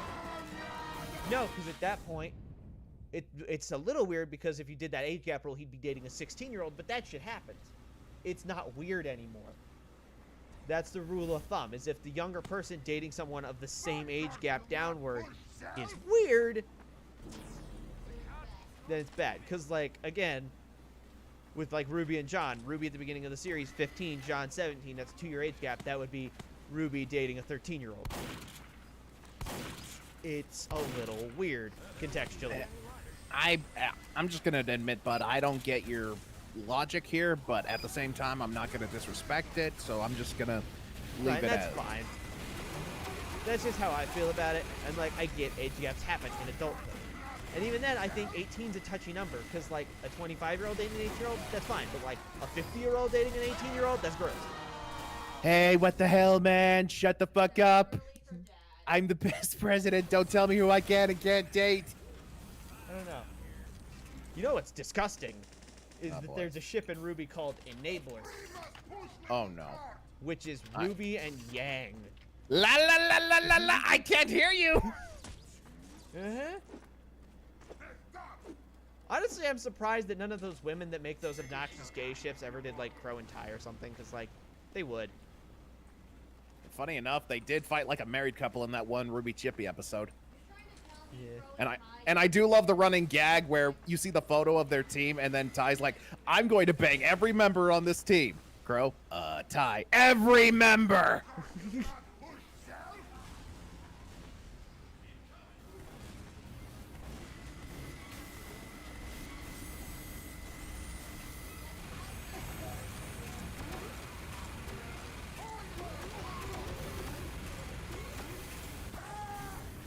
Oh, yeah. Also, I know that doesn't imply it, but, like, I wouldn't be surprised if, like, Professor Port and Dr. Ublek were gay. Because, like, they're always, when it's not, like, a single teacher experience, like the excursion or the classroom, they're always there together. Can't they just be two bros hanging out? They could be, but, like, I wouldn't, I'm not saying they are gay and that, like, I would push for that, but I wouldn't be shocked. Oh, but if they announced it, you'd be like, okay, that checks out. Yeah. You know, like... Kind of like how I was when who was that teacher in Hey Arthur? Or not Hey Arthur, Arnold. Arnold. No, it was Arthur. Duh. Arthur, yeah, No. Arthur. Fuck, what was the teacher's name in Arnold? What was the teacher's name in Arnold? That when he came out as gay, everyone was like, oh yeah. Yeah. Not Arnold, Arthur. Oh, Arthur Ratburn. Yeah, Mr. Ratburn. Yeah, when I heard that he was gay, as someone who grew up with Arthur, I was like, yeah, that checks out. That checks. And, like, another one for me was when J.K. Rowling announced Dumbledore was gay. I was like, yeah, that checks out. The Dumbledore one I thought was a bit iffy, but Because there's a lot more hints to it if you watch the movies, because she announced it after a few of the movies. Like, for example, one of the big ones is in Goblet of Fire, when him and McGonagall go to take the dance floor. She's leading him, which traditionally the dude is supposed to lead the female to the dance floor. She's leading the dance as the dominant figure. oh my god, I am so glad that clip is popular. Sorry, I'm scrolling through Twitter and I just saw one of my favorite things. Obi-Wan. Like, people were, like, surprised he was bisexual or something, but Yeah, no straight man sits in a throne the way Obi-Wan does. If a straight man wants to sit in a throne with his legs in a different position, he does it the Maul way, where it's imposing. Obi-Wan's like, yes, look at me in my glory. Look at how sexy I am. If Obi-Wan wasn't a Jedi, that dude would have STDs.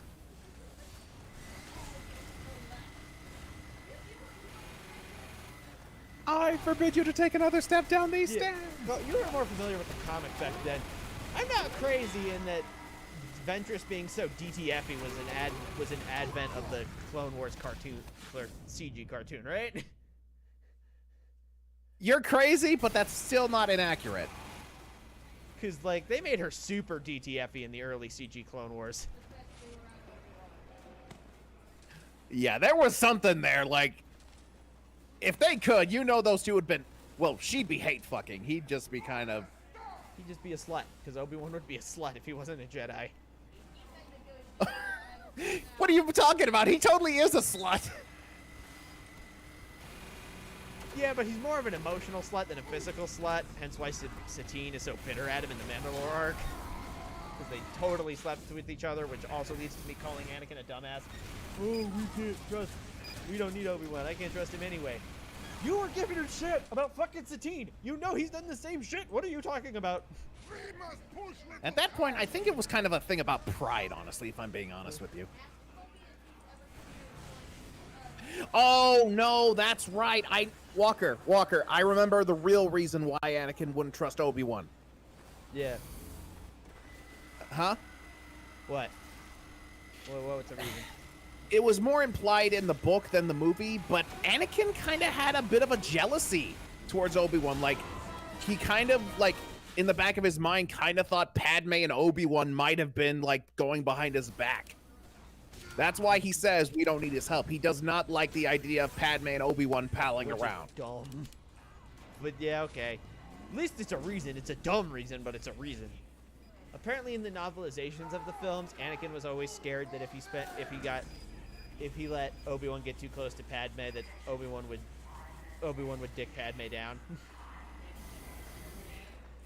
But the other thing, you ever look at you remember Corky from the Clone Wars? Satine's quote unquote nephew. Oh, you're still on that? You're on that whole bandwagon, huh? Look at him. Compare the physical traits. And he's not Bo's son, and Bo is the only sibling that Satine has. That is Obi-Wan's love child, who unfortunately died during the siege of Mandalore to get Maul. Corky died? Yep, that's canon. Corky's dead.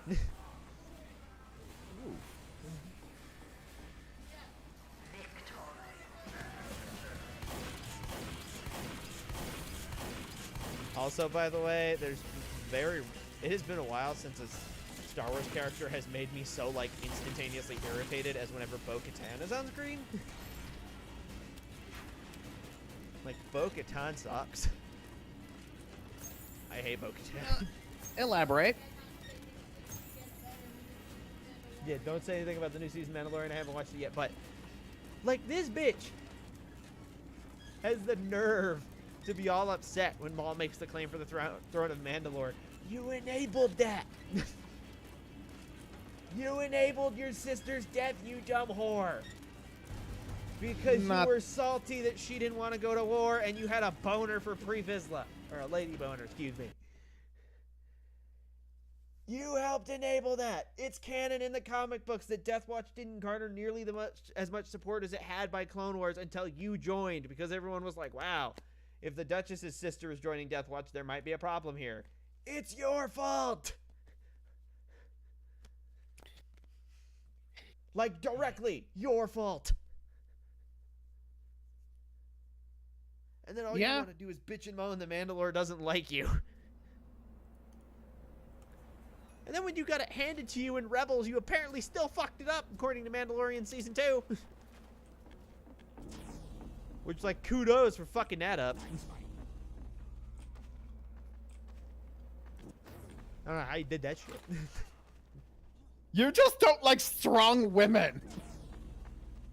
Prepare to compete in 30 seconds. That's not You're not even gonna- true, because I adore Ahsoka. That's been a long time adoration, because I was think I was her age when the first movie came out, wasn't I? Oh yeah, I remember. We went to the theater. The minute Ahsoka popped on, you just whipped it out. I was like, Walker, no! So funny, but yet I've always kind of had to think for. Just saw his hand going up and down like a little jackhammer.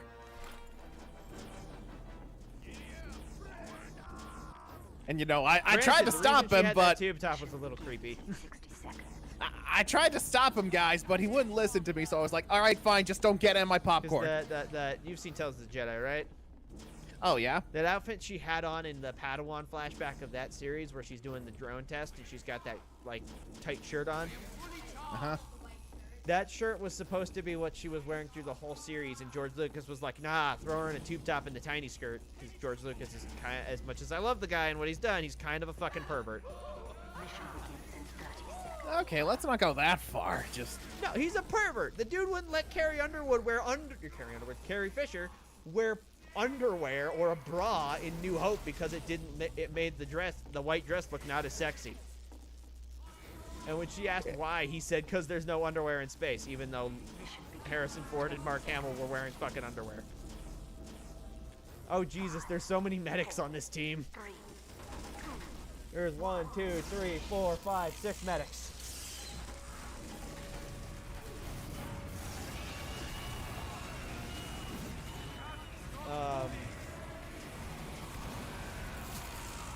Uber 5. Yes.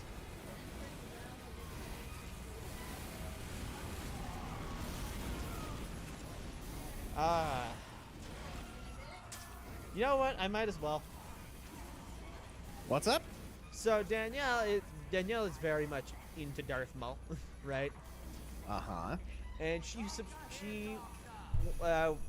follows this Patreon that does audio smut, and there is some audio smut of Maul, and she had me listen to one of them. I wasn't attracted to Maul before that, but I'll be goddamned. But you know what? I think it's straight up. I think it's because of women. A woman wrote it because women are so much better at smut than men. Men are so bad at smut because we want to get to the horny shit so fast. Hey, give some of us men writers credit. Some of us like to take our time. Yeah, but we're the minority. Yeah, I definitely am in the minority because most people will write their fan fiction and the guys on top. I like a woman on top. I'm sorry. I like dominant women. I'm not apologizing for that. For me, it depends on what character. Why do you think of Yang so much? See, you do one thing that bothers me though, as a fan writer. Oh boy.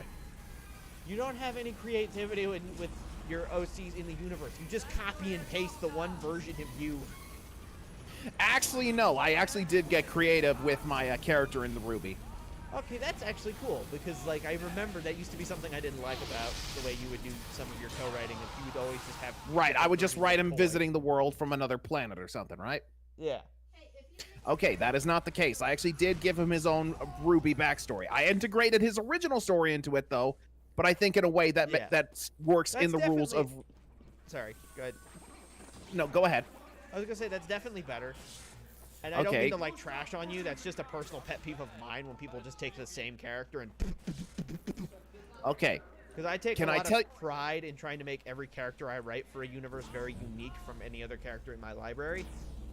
I hear you. That's why I have like 50,000. That's the funny thing. I think that's my problem. I can write a few characters, but I can't write like a lot of characters. I don't know. That for me anyway. Like, I don't think I can. I don't feel like I can write that many characters. Like, I like to try to keep the minimum when it comes to the size of the cast. That's a problem that I have right now trying to write my book. In that I take a lot of pride in being a character writer, but good God, I cannot world build to save my life. Meanwhile, I think you and I can both admit this is a problem in Ruby. They have way too many characters that they know what to do with. No, yeah. Ruby, the characters are like, boom, boom, boom, and then they realize they have to finish a story arc, and they're like, Adam, go bye-bye. Which, like, I'm glad they chose him to nip, because his story arc was no longer important. But like, But- it was still kind of rushed. But like, if they were gonna rush someone, I'm glad it was him and not someone more important. Mia. Well, falling to death. But yeah, like that's the problem with Ruby is they like, and every time like it's like they make great characters, like they've got great designs, fun personalities, but then half the time they don't know what to do with a lot of them. Yeah, and that can be a problem. Or sometimes they make them so you never want to see him again. Like, fuck me if I ever have to see Harriet again, because God, that bitch was dumb and obnoxious as fuck. Again, the whole problem there that they were trying to get across was the idea of blind loyalty. Yeah, but they did it in a shit way, because it just made it feel like fucking Ironwood would have took out Winter and the Aesop's fucking brains. The payload is nearing a Especially the Aesop's, because you mean to tell me Harriet had blind loyalty enough that she didn't question dropping a bomb into a city full of civilians that depends on Atlas for defense?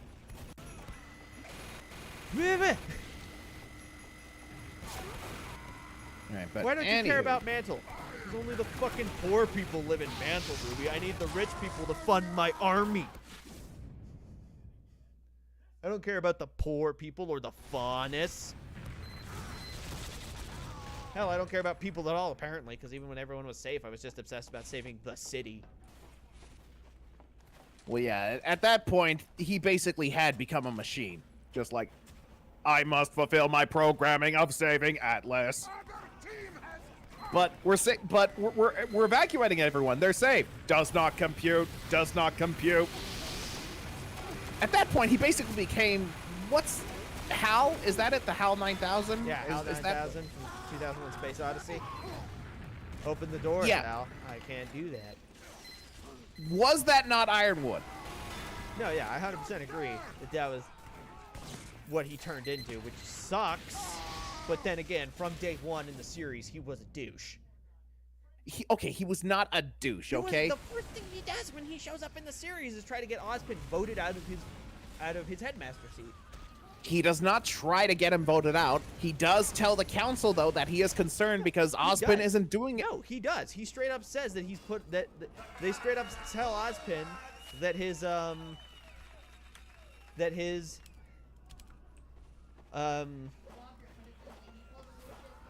he pulled a Lucius Malfoy in Chamber of Secrets. They straight up say that Ironwood convinced them to put it to a vote whether or not he should remain headmaster. That was the first thing he did when he showed up in the series. That must have been in Volume 3. No, that was 'Cause- when he showed up in Volume 1. When Crow shows up. He showed up in Volume 2. Or in Volume 2. They say he shows up first on that video call saying, "Sorry, Oz, but I don't think you're doing your job, so voting you out is necessary." And then Crow shows up all drunk, like, "How fucking dare you turn on Oz after he brought you in on this?" And then he starts trying to bullshit excuse it, like, "Well, I don't think he's dead." Blah, blah, blah, blah, blah, blah. He's been a dick from day one. You and me just forgot that because he was a cool dick. I mean, I got where Ironwood was coming from, because if I was a general and I knew our enemies were in the city, was from you, they had... Like, if I knew for a fact our enemies were in the city, they had been in our libraries and hacked our computers, I would want to take action instead of Ozpin, who was like, let's see how this plays out. It's like, no, Yeah, and motherfucker! you know what? Taking action ended up being the wrong fucking deal. So did also waiting to see how it played out, too.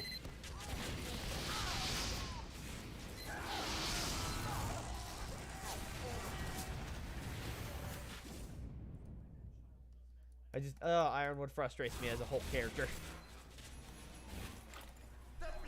Because, yeah, I got where Ironwood was coming from. I also got what Ozpin was doing, but at the same time, I do get Ironwood's place. Like, you know, Ironwood's a man of action. He doesn't just want to sit around and let the enemy take their time and, like, get everything ready. In fact, that's exactly the same mistake the Jedi made back during the Old Republic days. Where instead of taking action like Revan wanted, they're like, no, let's see how this plays out. It's like, people are dying, motherfucker! Yeah, but everybody sucked in the Old Republic era. And I mean everybody. But yeah, Ozpin made the exact same mistake the Old Republic Jedi did. He's like, let's see how this plays out. It's like, our enemies are so I get where Ironwood was coming from and why he was like, what the fuck are you doing, Ozpin? Yeah, but you know who else I feel let like things you. unfold I and it feel like worked you out could because get we it, gave but them you're kind of. crucial I feel like you're being information? stubborn about. Dumbledore. I feel like you're being stubborn about it because I feel like you don't want to admit any. Like Ironwood may have had some points at places because I know how stubborn you can be. No, Ironwood had no fucking points anywhere. The entire time he was just being Okay. an unreasonable bitch. Okay, yeah, you're being stubborn. No, because like, look at Dumbledore had the same thought process in Goblet of Fire, and that worked out. Granted, it did cause a single death, which was Cedric Diggory, which was unfortunate. But if they had been proactive like McGonagall wanted, they never would have learned what the fuck was going on, and they never would have known that you-know-who was trying to make a return. And he might have succeeded anyway, for all we knew.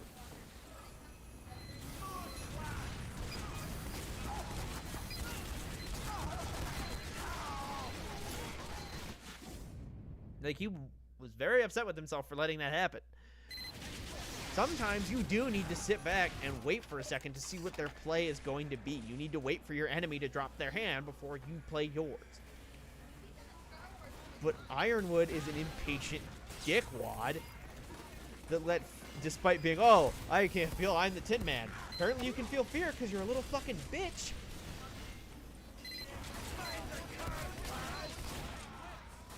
That is true. In Clone Wars, they do that all the time. They wait and let their opponent play their hand first, especially when it's someone like Grievous who is going to fucking throw his hand out as soon as he draws. Well, they made Grievous an idiot in that show. Come on. Not always. Grievous wasn't always an idiot. He still had his cool moments, like when he slaughtered the entire Night Sisters coven.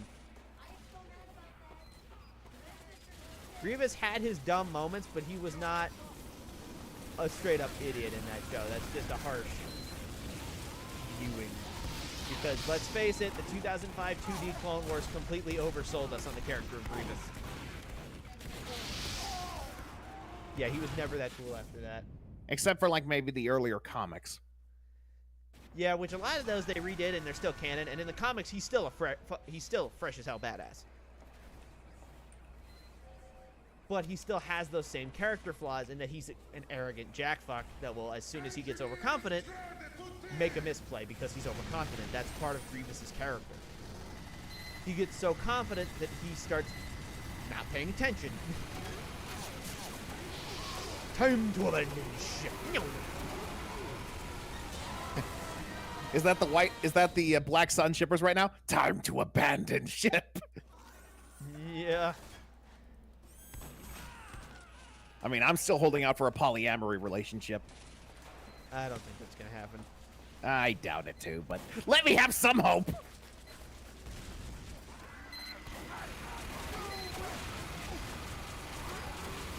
Two bisexual girls in. Well, actually, I've actually kind of, Blake's bisexual. I think Yang's pansexual. I could see Yang putting herself under the pan label. Because she does give vibes that she'd be down to get fucky with whatever.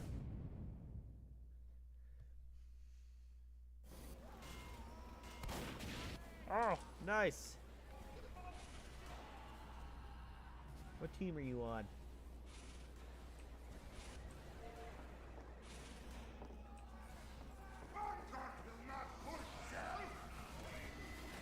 Well, I know what pansexual is, Dr. Breslin. I'm bisexual. I'm very familiar with all the terminology. And I might get some controversy for this, but I think Weiss is straight. A lot of people want her to be bi or gay, but I'm sorry. I just think Weiss is straight. I tend to agree. I think that she is straight as well. I think her and Ruby are both straight. Ruby, I think, is asexual. I just don't think she has any interest in I that. think she's straight, and if she is asexual, I don't think she's aromantic with it. I definitely could still see her in a romantic relationship with someone. But that could also just be me. Right, because you've Ruby. got a huge thing for Ruby. Can I just say, Ruby got really sexy in Volume 7. I'm just saying, I thought her new design was sexy. All right, Maybe there, that- bud. She's technically... She's fictional, shut the fuck up! Stick to Yang sipping. She's legal, and with your age difference, it's not weird because she's legal. Ruby's technically only a year under, but your age difference makes it weird. Even my age difference makes it a little weird because I'm Mission begins in 30 seconds. They are fictional I'm characters. 23. That's Shut not up. close to 10 years. That's only like 1, 2, 3. I'll be 6 years older than her this year. Yeah, that's almost. That's more than halfway 10 years older than her. Which is weird. Still hot. So yeah, I think we got the entire spectrum. We What? got Yang the Pan, In 10 Blake the Bi, Weiss the Straight, and Ruby the A. Yes, yeah, I agree. At least all the Ruby girls are legal or within the ballpark of legal. It's not like Sailor Moon, where somehow that's fucking 14. Yeah, I call bullshit. They are not drawn to look 14. They look like they're in college. Like, my nuggets that is fucking 14-year-old girl. No 14-year-old has those legs.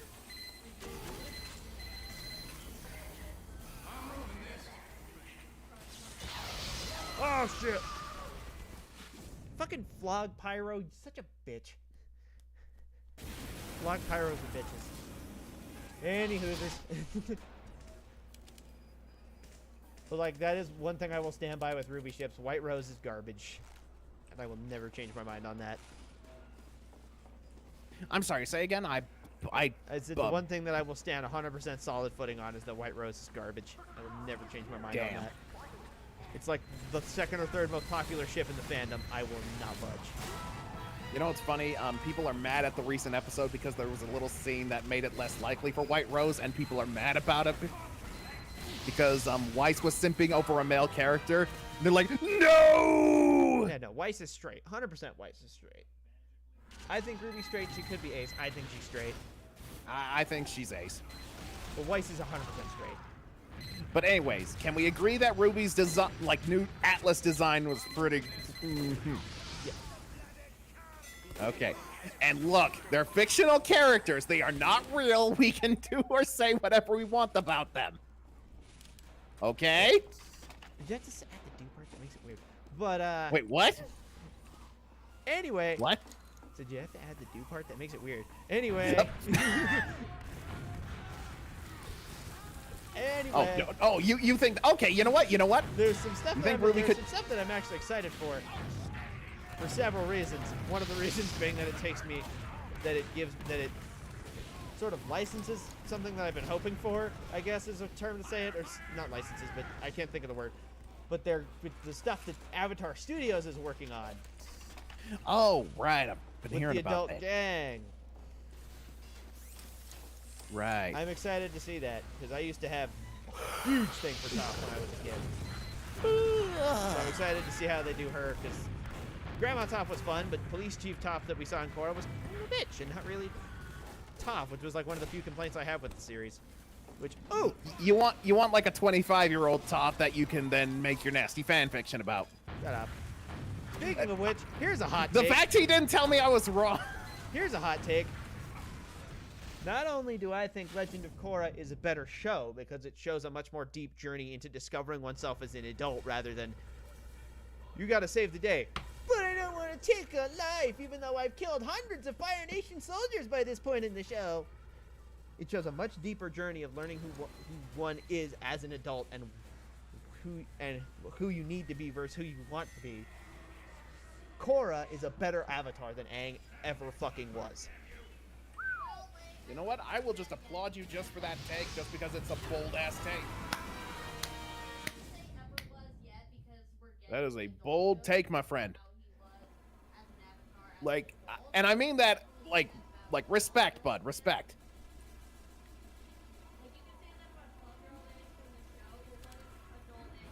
That's true. I will give Aang the benefit of the doubt because I will see how adult Aang is, but she is way better than the Aang we got to see in Airbender because Aang was, ironically, one of my least favorite characters in the original Avatar run because the dude was a waffle.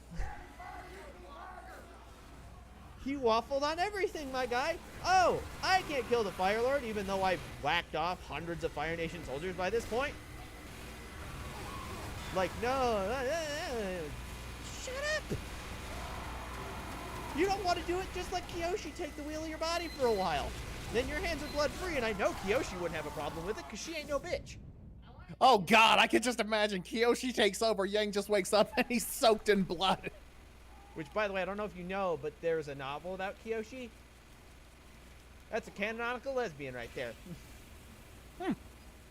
And her girlfriend, because if you notice, all of the avatars, their face kind of looks like the person that the past avatar was into, which kind of says something about Roku, that he resembled Kyoshi's girlfriend, but... And then Aang kind of resembles, if you look at her, Roku's. Which, by the way, how pissed would you be as Kyoshi? You spent all that time doing shit, dealing with people like that earthbending conqueror dude. You get the world into the most stable sense of peace it's had in centuries, and then Roku fucks it up because he doesn't have the balls to kill his friend. Yeah. Oh my God, you know she was screaming at him. Yeah, that's true. Like, as soon as he entered the afterlife, you know she was, like, pulling his ear, just giving it to him. It's getting pretty late, so I'm probably going to talk. Aw, okay. I've been enjoying the like, I admire, you know, even if I don't always agree with you, but I've always admired your absolute passion. Thank you. I'm going to disconnect since I'm winding down here. But that's the last thing I'm going to say on that, is that I really annoy... Hey, Xavier agrees with me. Thank you. But Aang always was the worst character in the original show to me, because he would waffle on every important decision. I don't know. Katara was pretty insufferable during the first book. That is true. But I found Aang worse, because Aang was such a waffle from day one. Like, another example is, like, you know, oh, I want to learn firebending, and I have a teacher. You guys won't let me take Zuko as my teacher, even though he's offering on a silver platter. Gets that, then gets the perfect opportunity with the Sun Warriors and the Dragons to learn about firebending, and he turns back into this scared little bitch boy that he was in season 1.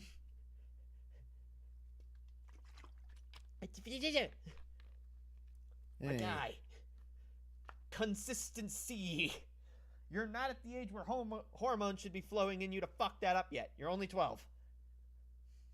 I feel like you would not be a good companion for Aang's party. I'm sorry, Walker. You would No, not. I wouldn't, because I wouldn't deal with Aang's bullshit, or Sokka's bullshit for that matter. Hey, Sokka's a great character. Sokka's a great character, but sometimes he was a problem. Like when he was I feel like you'd get to a point where you would just outright murder Aang and just be like, there, maybe the next one won't be such a bitch.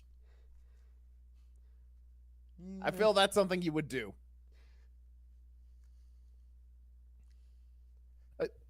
Like, Walker, did you push Aang off a cliff? he wouldn't die from being pushed off a cliff. He's an airbender. He's an airbender. Come on now.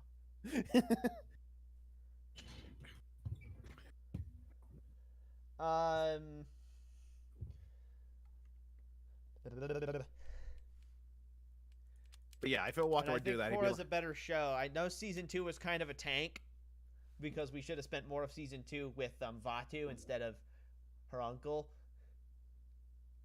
But I still can watch it. I can't watch if I rewatch Last Airbender, I have to start in season 2. I can't bring myself to watch volume 1 because I have to deal with Katara saying that no one knows the struggle of her mother being dead, as she says to the Airbender whose people were genocided. And then also, season 1 is filled with those stupid episodes, like that one that they even mock later with the fucking valley and those 2 tribes. oh, the Great Divide. Yeah. Season 1 Look, is the full of Great those- Divide. Let's keep flying. Let's skip it. Yeah, exactly. That's how it should have gone, because that episode was pointless and contributed nothing. It- And also had it- Aang, once again, waffle completely out of character, because before that and after that, Aang never lied like that. He stretched the truth sometimes, but he never straight up lied to people's faces about their culture like that. At the same time, if 2 groups of people are fighting over a stupid-ass reason... I mean, yeah, but that's like if somebody came up with some bullshit lie to try to resolve the fighting between the Capulets and whatever the other fucking family was in Romeo and Juliet. I mean, if Or it solves the Hansfields and the problem... McCoys. If it solves the problem... And then, like, you know, I think the issues that Korra had to deal with were a lot more interesting and in-depth. Like when she got crippled by Zahir and had to go on that whole journey throughout the early parts of Volume 4. I would love for you and a Bridge to debate this because I'm pretty sure he's not the biggest fan of Korra, so I would It was love to hear. an amazing arc to watch because you really got to watch her struggle with her identity because she had this concept of if I can't be the Avatar, who am I? It was great. Seasons 3 and 4 are better than Avatar. Seasons 3 and 4 of Korra are better than all 3 books of Airbender combined, in my opinion. Damn. That is epitome of that universe right there. 3 and 4 with Zahir and Kuvira were awesome. And Zahir alone, but Zahir and Kuvira together especially, would make Ozai cry like a bitch. Zahir would wreck his ass.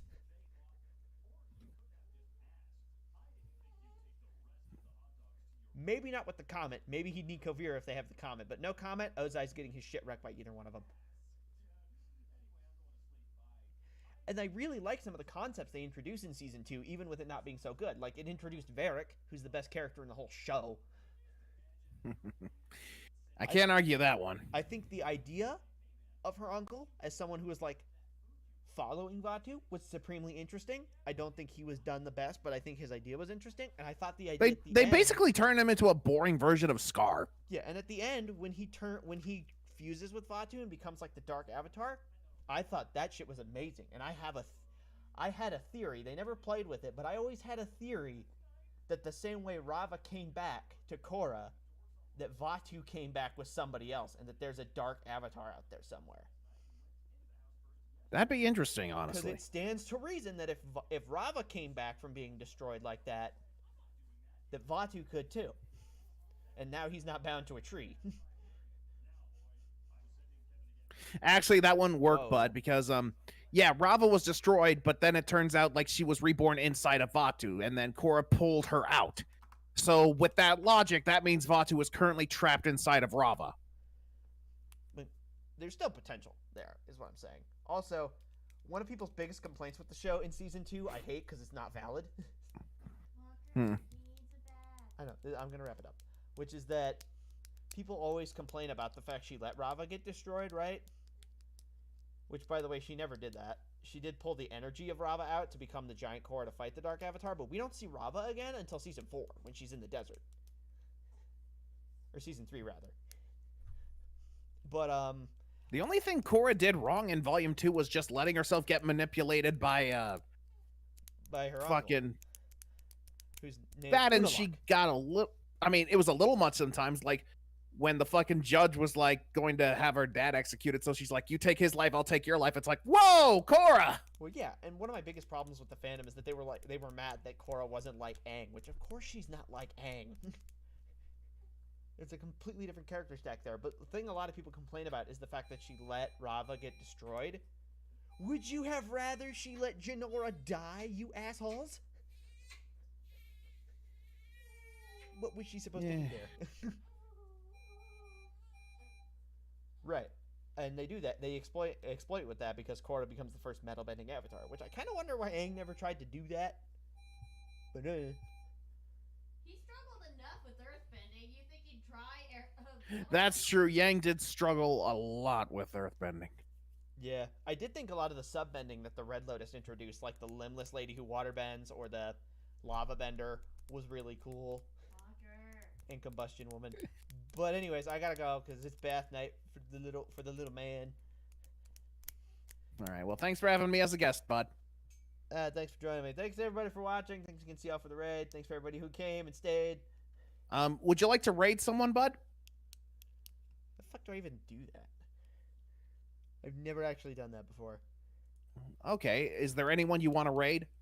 Is there anybody I even know that's streaming right now on Twitch? I mean, there's a few people I know that I could recommend you raid if you want.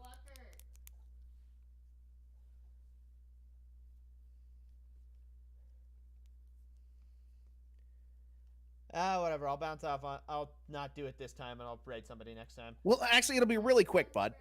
Go to your Twitch chat. I'm guessing you have that, right? Like, just go onto your Twitch channel and go to your Twitch. I'll raid somebody next time. All right, Once I I'll know how teach to you. do it. All right. All righty. I got All more. right. I got more important stuff I got to deal with. So thanks everybody for watching. If you watched Fair on enough. Twitch, go over and subscribe to my YouTube, which is Rollator, which is my main thing. If you watched on my YouTube, go over and follow my Twitch, which is right down there also next to Steve the Stream Cat, Rollaboy, with 2 eyes, because somebody already took Rollator like a doucher. Do that.